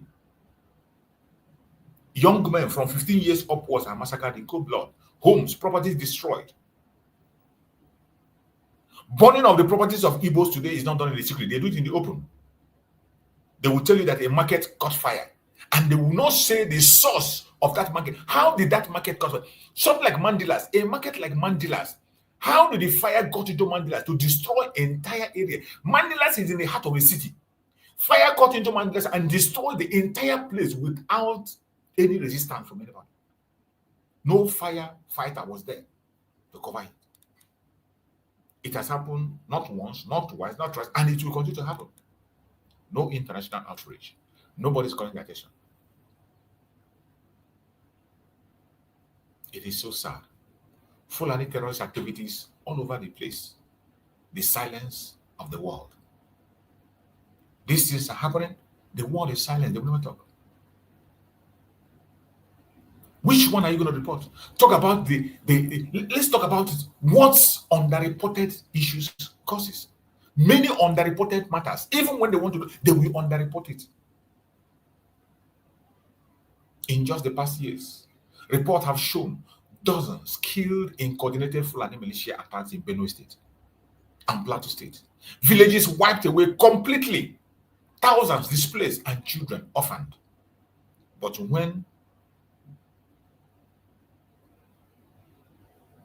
which one are you going to mention and which one are you going to forget? But when all these things happen, what name did they give it? That is the question. We see these atrocities on the Fulani. What name do they give it? They don't call it terrorism. They don't call it genocide. They call it clashes. Did you hear me? All this is a mention. When it happened, they call it clashes.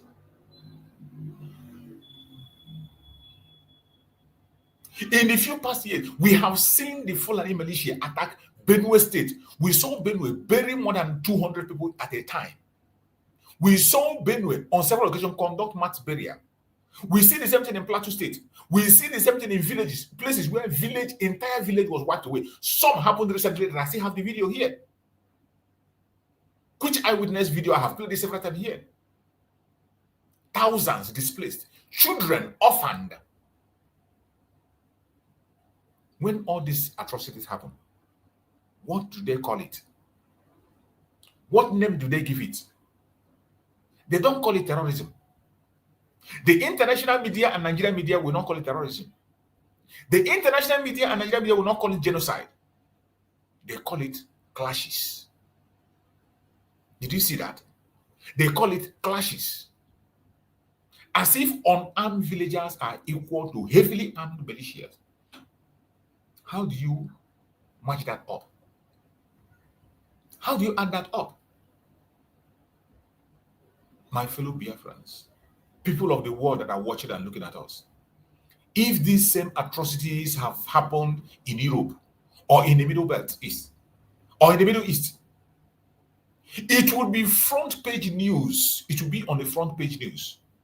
But because it is happening in Nigeria, the Zoological Republic, the poor farmers, to Biafrans, to minorities, the world look away. It is hypocrisy with most. I don't know how to describe it. This is a very, very strong hypocrisy that we must expose. We must expose. Go to all the report about the terrorism of the of the Fulanis. They call it clashes. They make it look irrelevant.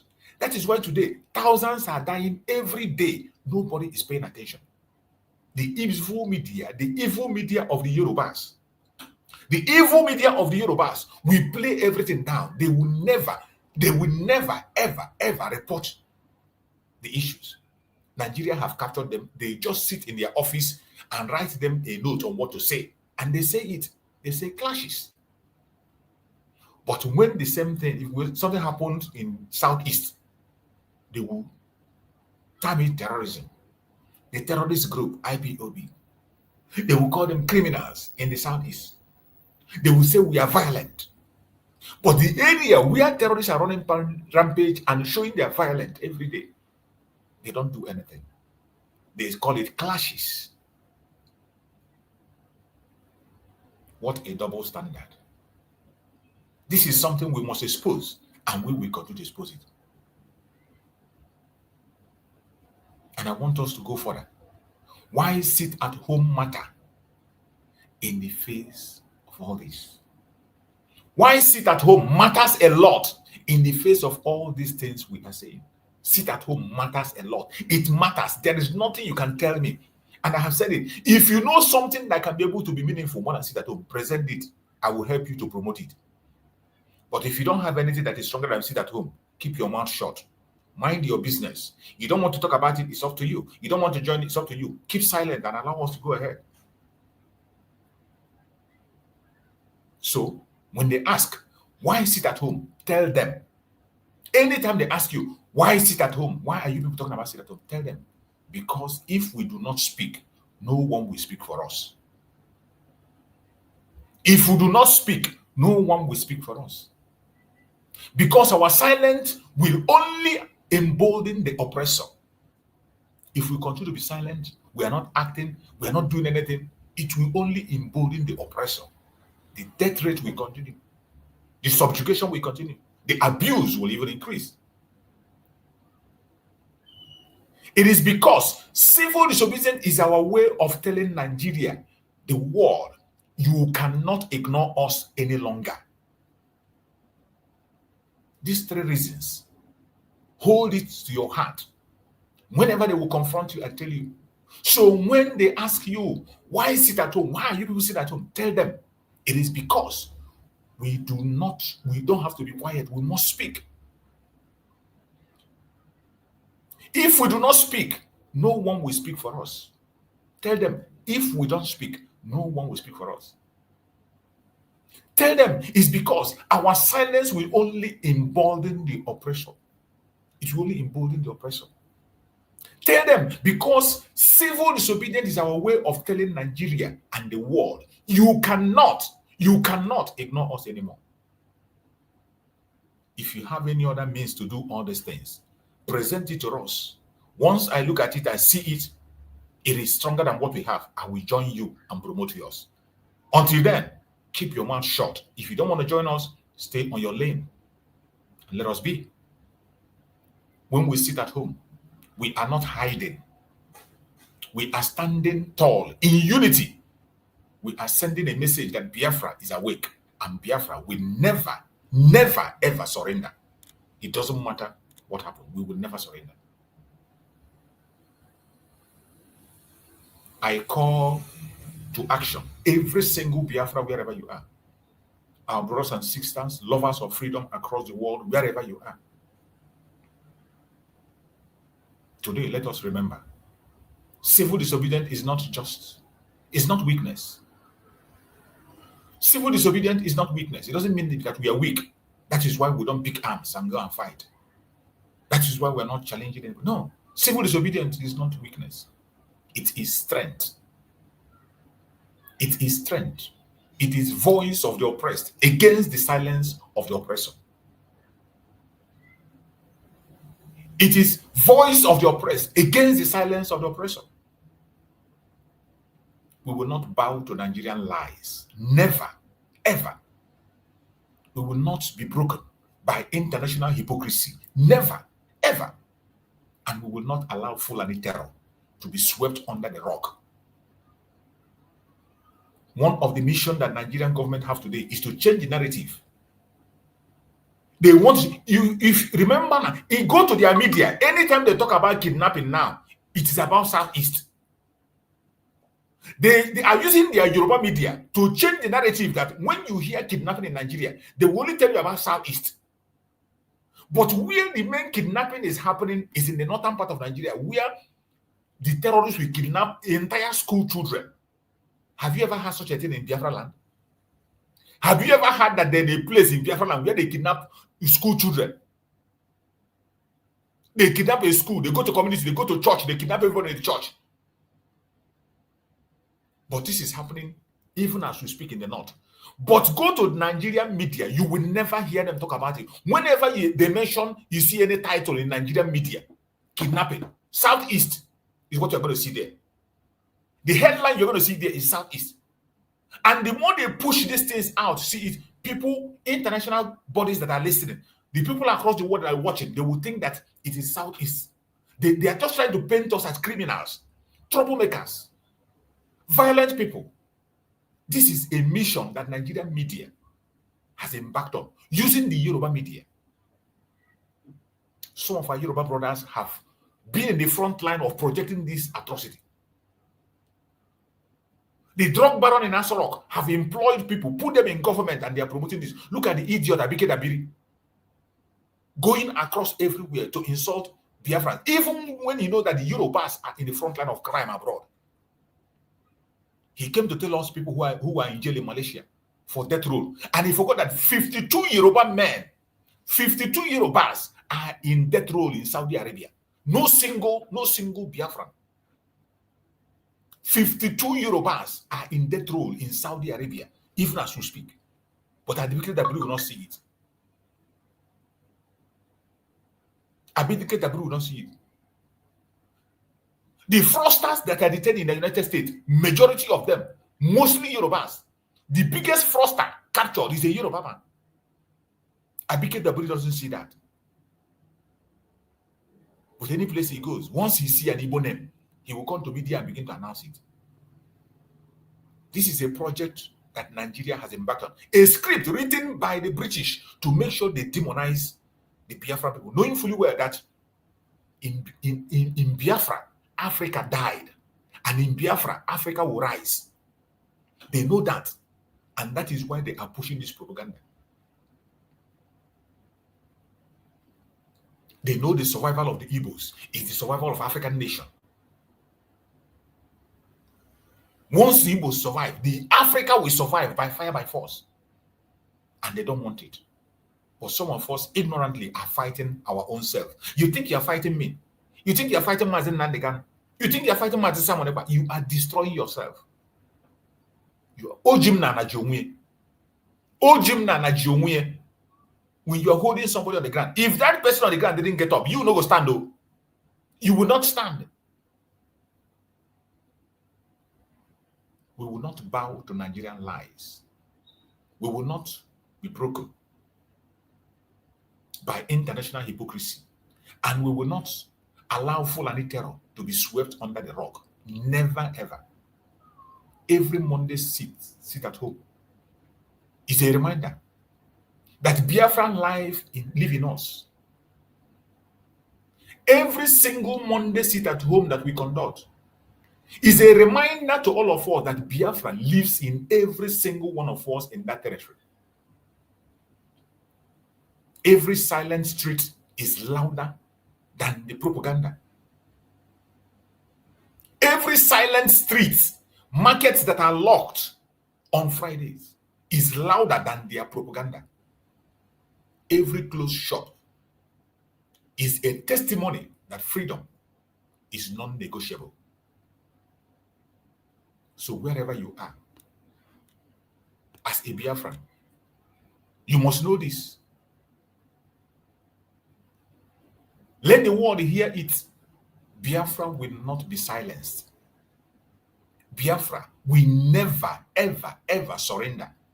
And Biafra will definitely be free, whether they like it or not.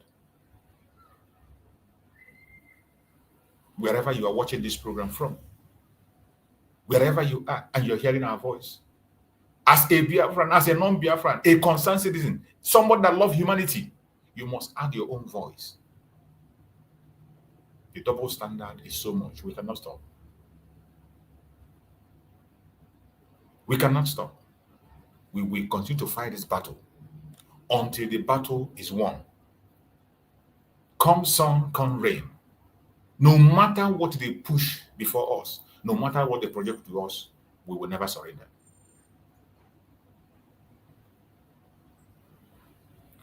My brother Chukuma, please go on, say something before we go on our final conclusion, and we'll round up on the program. Make your statement, then before I go on the last round, then we'll close up the program, because I will come back again in the evening.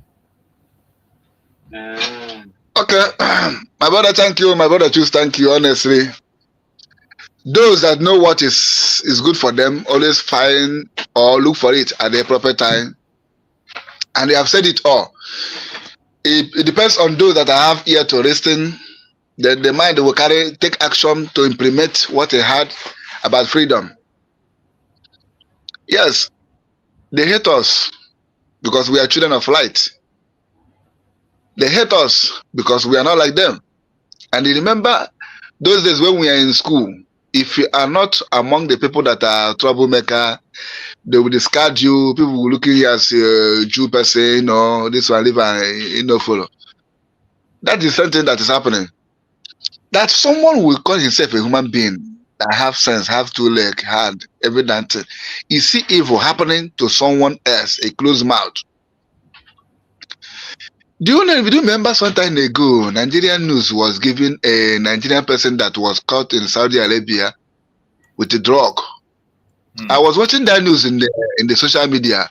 Let me have the name. They didn't mention the name of that person. That was when I know, say that person, is that a Yoruba person or Hausa person? Exactly. They didn't mention the name of the person. But once they mentioned the name, now we said the Biafra person or Igbo person. That is, we just put up the name Igbo. So, the Nigerian government rushed down there to rally the case and all this and that. They brought the person come back. They now begin one day say that if you are traveling next time, make sure say you tag your luggage so that somebody will not misplace it and put a drug there. Like say the person they caught in Saudi Arabia didn't know, say carry something like that. That is in Nigerian media. In their news, they are giving these things as encouragement and warning for those that will fall victim again. You see how God exposed them? When they are committing evil, trying to tarnish the image of someone that is not involved, God will continue to expose them, the atrocity. Now, just like as he said, in Saudi Arabia, yes, they are there because they are the government. They move free. Unlike our people, if you want to travel abroad now, the process will pass through. They will deny you visa. I know one of my guys who wanted to travel abroad. He passed every damn thing finish. I don't know. They deny her visa, the whole money, every damn thing fair.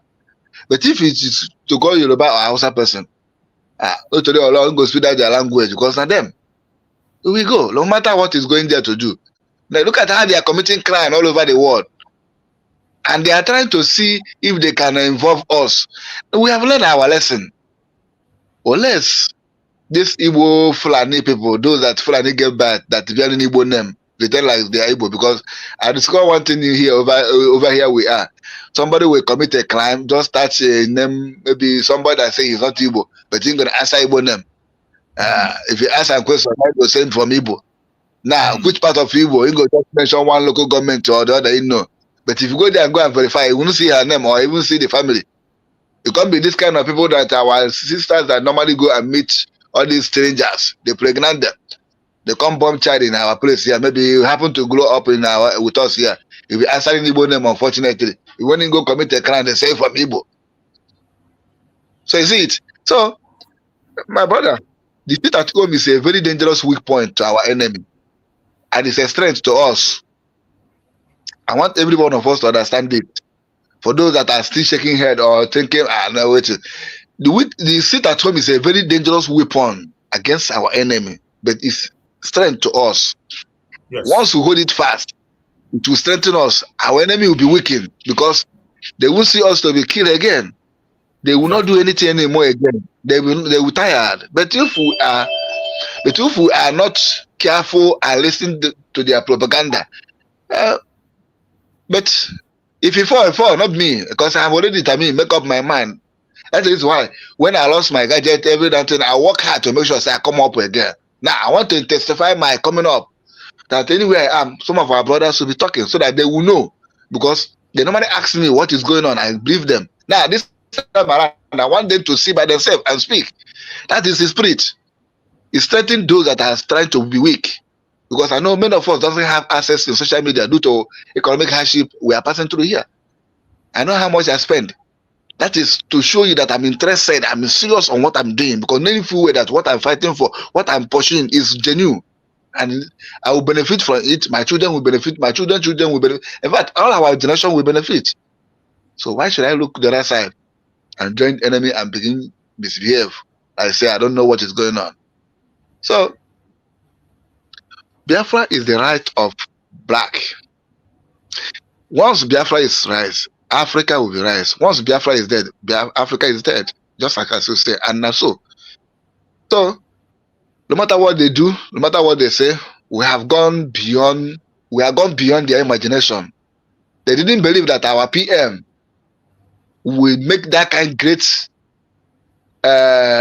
success. That is why they are afraid.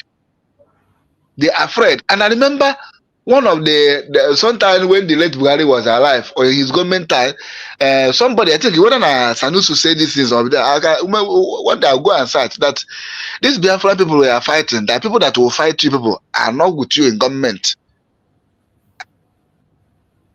During the time of Buhari government, but I can't remember the name of the person that said it. And I remember again, this one, Ali Mohammed, that Simon Ekpa is more dangerous than Mazen and the Kanu. They see far. They see far. What is that dangerous? Because the man doesn't take nonsense. I wanted to preach unity, everybody come together. That's why they taking granted. But this young man come with action, and you seen it. You've seen it, believing, telling you what it means to be freedom.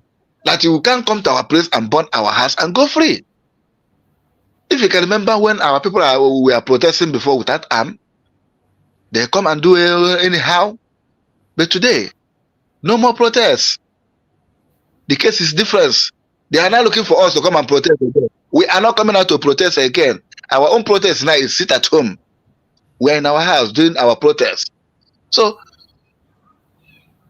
I will still want Finnish government that if they want to do holistic investigation and the case of our PM, let them check the financial statement of the account, let them check financial accounts and all the media handle to see if they can see the evidence of what Nigeria is bringing against our PM.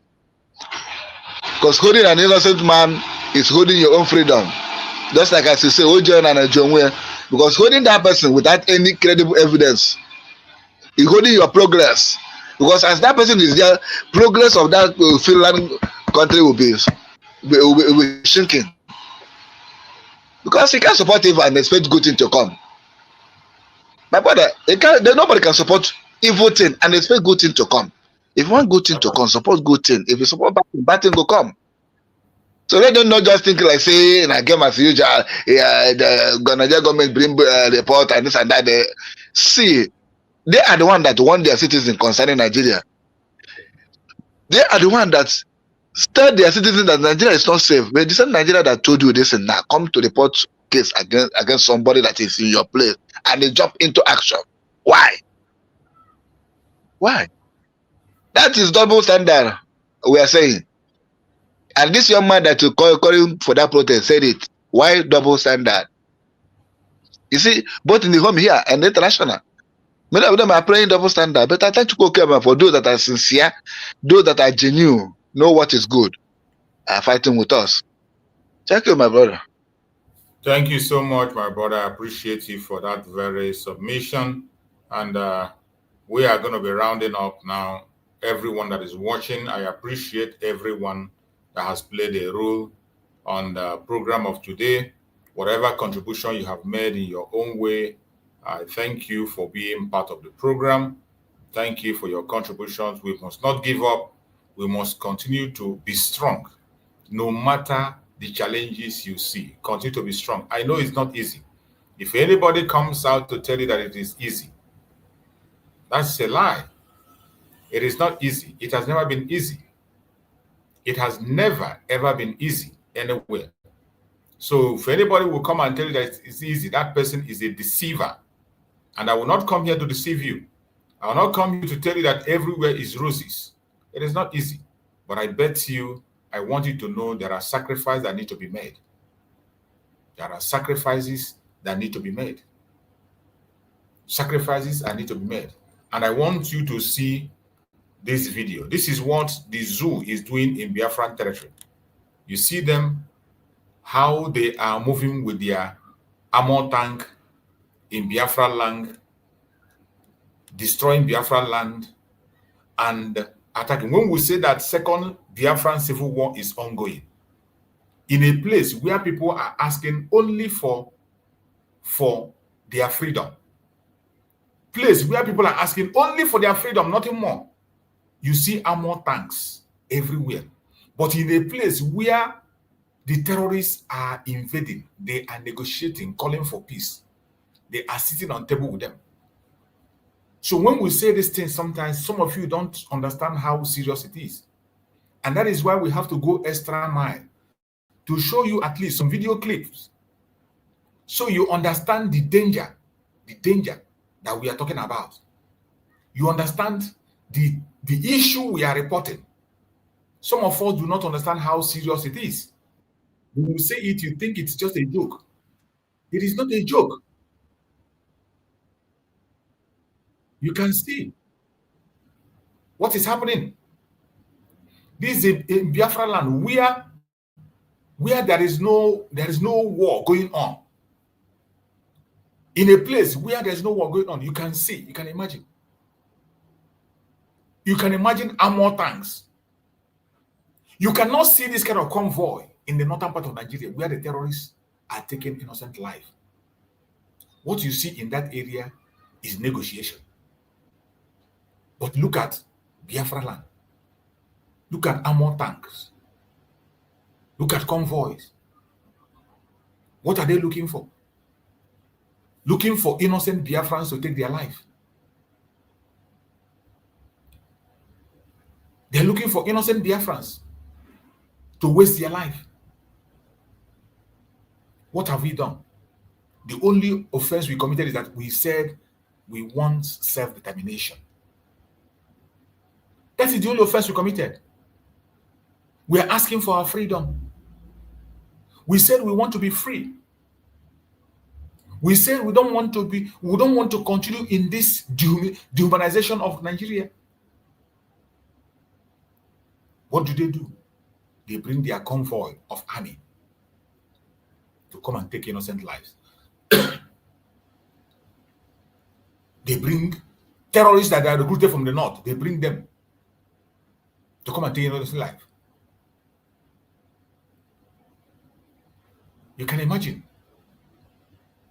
You cannot see this convoy. You cannot see this convoy in northern part of Nigeria. You cannot see this in northern part of Nigeria, where the terrorists are running rampage and taking innocent life. You will not see this. But in a place where innocent Biafrans are asking for their freedom, the only thing we ask is self-determination. Self-determination, something that is our right. Something that is our right, enshrined by international law. A right approved by the human rights, African Peoples and Human Rights Law. Something that isn't approved even by Nigerian law. Self-determination is approved. But because it is about Biafran people, they unleash their military against us. You see a military convoy. Did you see a military convoy going to destroy innocent lives? They burn houses. They abduct people immediately. The atrocities of these people is in the public. Amnesty International documented so many of them.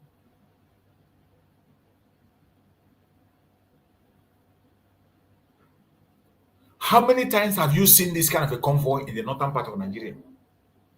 In that north, they have the Al-Qaeda group. They have the Ansar.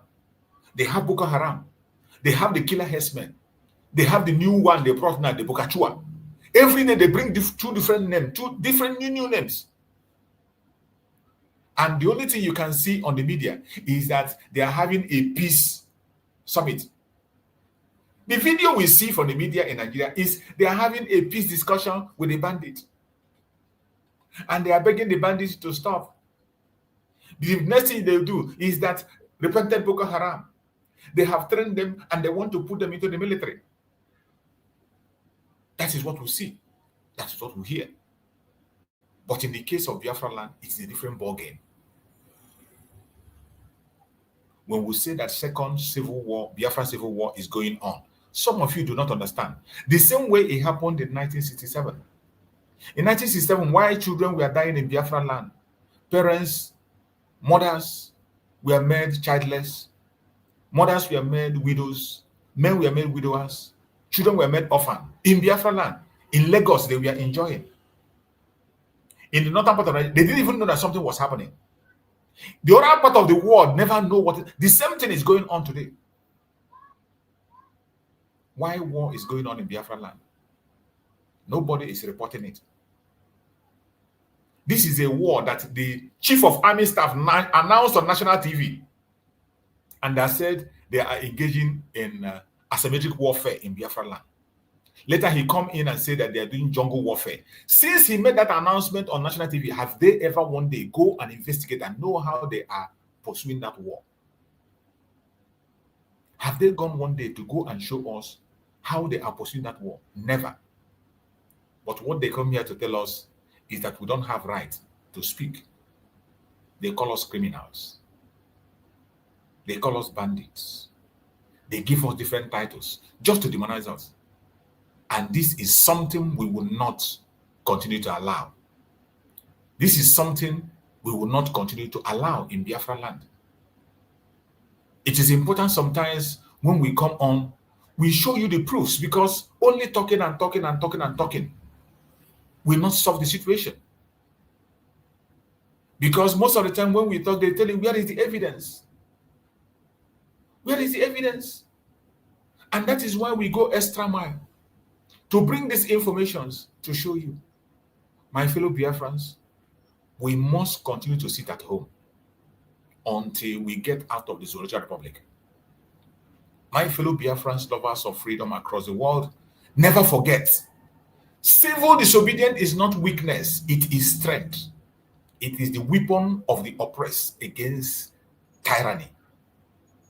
If Nigeria and the world choose to remain blind to Fulani terrorism, then it is our duty to shine the light. If they continue to demonize Biafra's struggle, then it is our responsibility to write our own narratives. As we close today, in this sit-at-home broadcast, let the message be clear to everyone that is listening to us, wherever you are listening from, either on TikTok, on Facebook, on YouTube. Biafra is not begging for freedom. We are taking it. Biafra is not begging for freedom. We are taking it. We will not be silenced. We will not be broken. And together, we will rise to victory. We will rise to victory. My fellow Biafrans, you must stay strong, stay focused, and stay committed. It is either Biafra or nothing. There is no going back. My beloved brother Chukuma, please give us your closing remark as we close up the program for the day.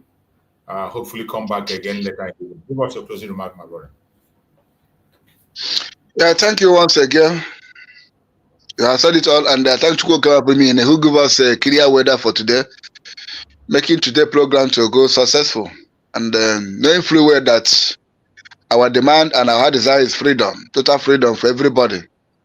live as a human being, behave as a human being.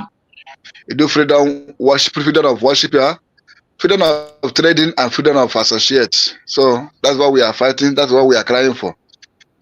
And I thank you, God, who always provide for us when it is necessary, because this time around it's no go area. Hello, brother. Good morning. I thank him for the life of our leader, Mazen Kanu, who is in dungeon of DSS, challenging them, making sure that all the lies, all the atrocities that they are committing against us is brought to book, opening their secrets. I'll never forget to appreciate Chukwuka in the life of our PM that is doing it international now. No way, that is the finest place. The battle have gone. So the Chukwuka strengthen her and give her more victory, just as we are praying for him, supporting him. And I can never forget our men on ground, those that are in the bush, sleepless nights, doing the needful, decimating the enemy, letting the enemy to know where they belong. Those people are wonderful. I continue to pray that Chukwuka will give them victory in the day, in the night, in the afternoon. Sure. Those that are bringing money, supporting this struggle, may your pocket never run dry.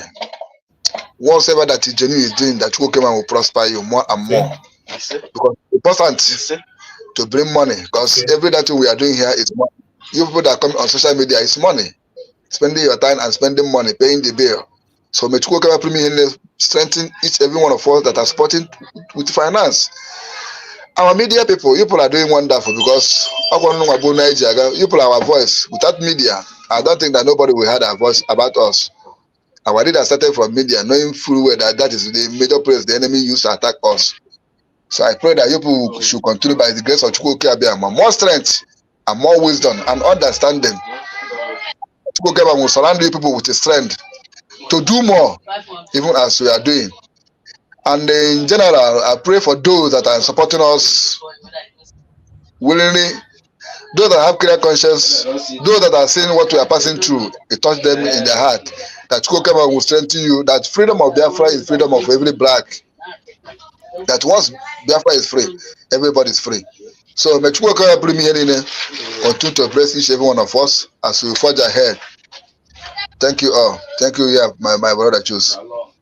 Thank you so much, my brother Chukwuma. You've really done a lot today. It's not easy to hang on there for more than 2 hours on this program. It's not easy to anchor for this long until the end. I appreciate you so much, my brother Chukwuma. Thank you so much. Hold on, let my brother say so he's not closing the market with me. Okay. Oh, hey, Biafra. Oh, hey, Biafra. Biafra will help. Yes, shalom. My brother, I appreciate all your effort and all your contingents them. I say, may the Almighty God bless and nourish all of you, strengthen you people, and let nobody's mind fail. Let nobody's mind fail because of what is going on, because we are making headway and we are victorious in everything we have done. Remember that Moshe sent them about 12 of them. 10 brought bad news, but 2 stood their ground and said, no, we are well able. And that's what I'm telling you this morning, my brother, that we are well able to take this country and become our sovereign nation as we were from onset. So nobody's heart should fail or troubled, because from all indication, this is the last bus stop. And we're having upper hand, as you can see the scores on the wall. Therefore, everybody should praise God and thank him for all he has done. And I say, may God bless all of you who are making all effort to make sure that we realize our sovereignty back that is stolen from us by the British. In Jesus' name I have prayed. Amen. Thank you so much, my brother. I appreciate you for that wonderful opening remark. We hope to come back again, and we will continue to fight on. Thank you for the prayers. I thank my brother Chukwuma for that very strong evangelism. It is a very important thing we are doing, even with the tight situation, economic situation, and all that. So many people are giving many excuses, but you see, people who love Biafra and know what they are fighting for, know they are doing it for themselves. We are not doing it for anybody. We are doing it for our generation unborn, for our children, and we will not give up. Thank you so much, my beloved brother Chukwuma. I appreciate you for that wonderful input today. May Chukwu Okike continue to guide and protect you and bless you more and more. You've been doing it and you continue to do it. I thank you so much, my brother. And every Biafran that is in this platform today, I thank every one of you. I appreciate everyone that have supported in one way or the other. Whichever way you have supported, whatever you have done today to make today's program a success, I appreciate you. Those in Biafra land, those who are participating in the sit at home, may Chukwu Okike Abiama continue to guide and protect all of you. No weapon of the enemy will get you. No accidental discharge will touch you. I pray that every one of us, mainly people in Biafra land, no weapon formed or fashioned against you shall prosper. I pray for our leaders, Mazin Nande Kana, Matsi Simon Ekpa in detention. Chukwu Okike Abiama will bring them back to us. Chukwu Okike Abiama will set them free. Mazin Nande Kana will commit his health into the hand of Chukwu Okike Abiama. Whatever health challenge he's having, any poison they have injected into his body, it will never work. We pray that Chukwu Okike Abiama will send spiritual doctors to minister to Mazin Nande Kana and grant him complete and absolute healing. I pray and I pray again that Mazin Nande Kana will be free and he will join us very soon. I pray for Mazin Simon Ekpa that everything will turn out for his own good. In the appeal, this very appeal that we are going for, it is not just Mazin Simon Ekpa, it is Biafra going for appeal. In this appeal, things are going to turn around for our own good. The truth will come out because lies can never overcome the truth. The truth will always rise. No matter how long it takes, the truth will shine. No weapon formed or fashioned against our leaders shall prosper. Thank you so much for being with me. See you again in the evening. Stay blessed. Bye-bye, everybody. Bye-bye.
Oh, hail Biafra.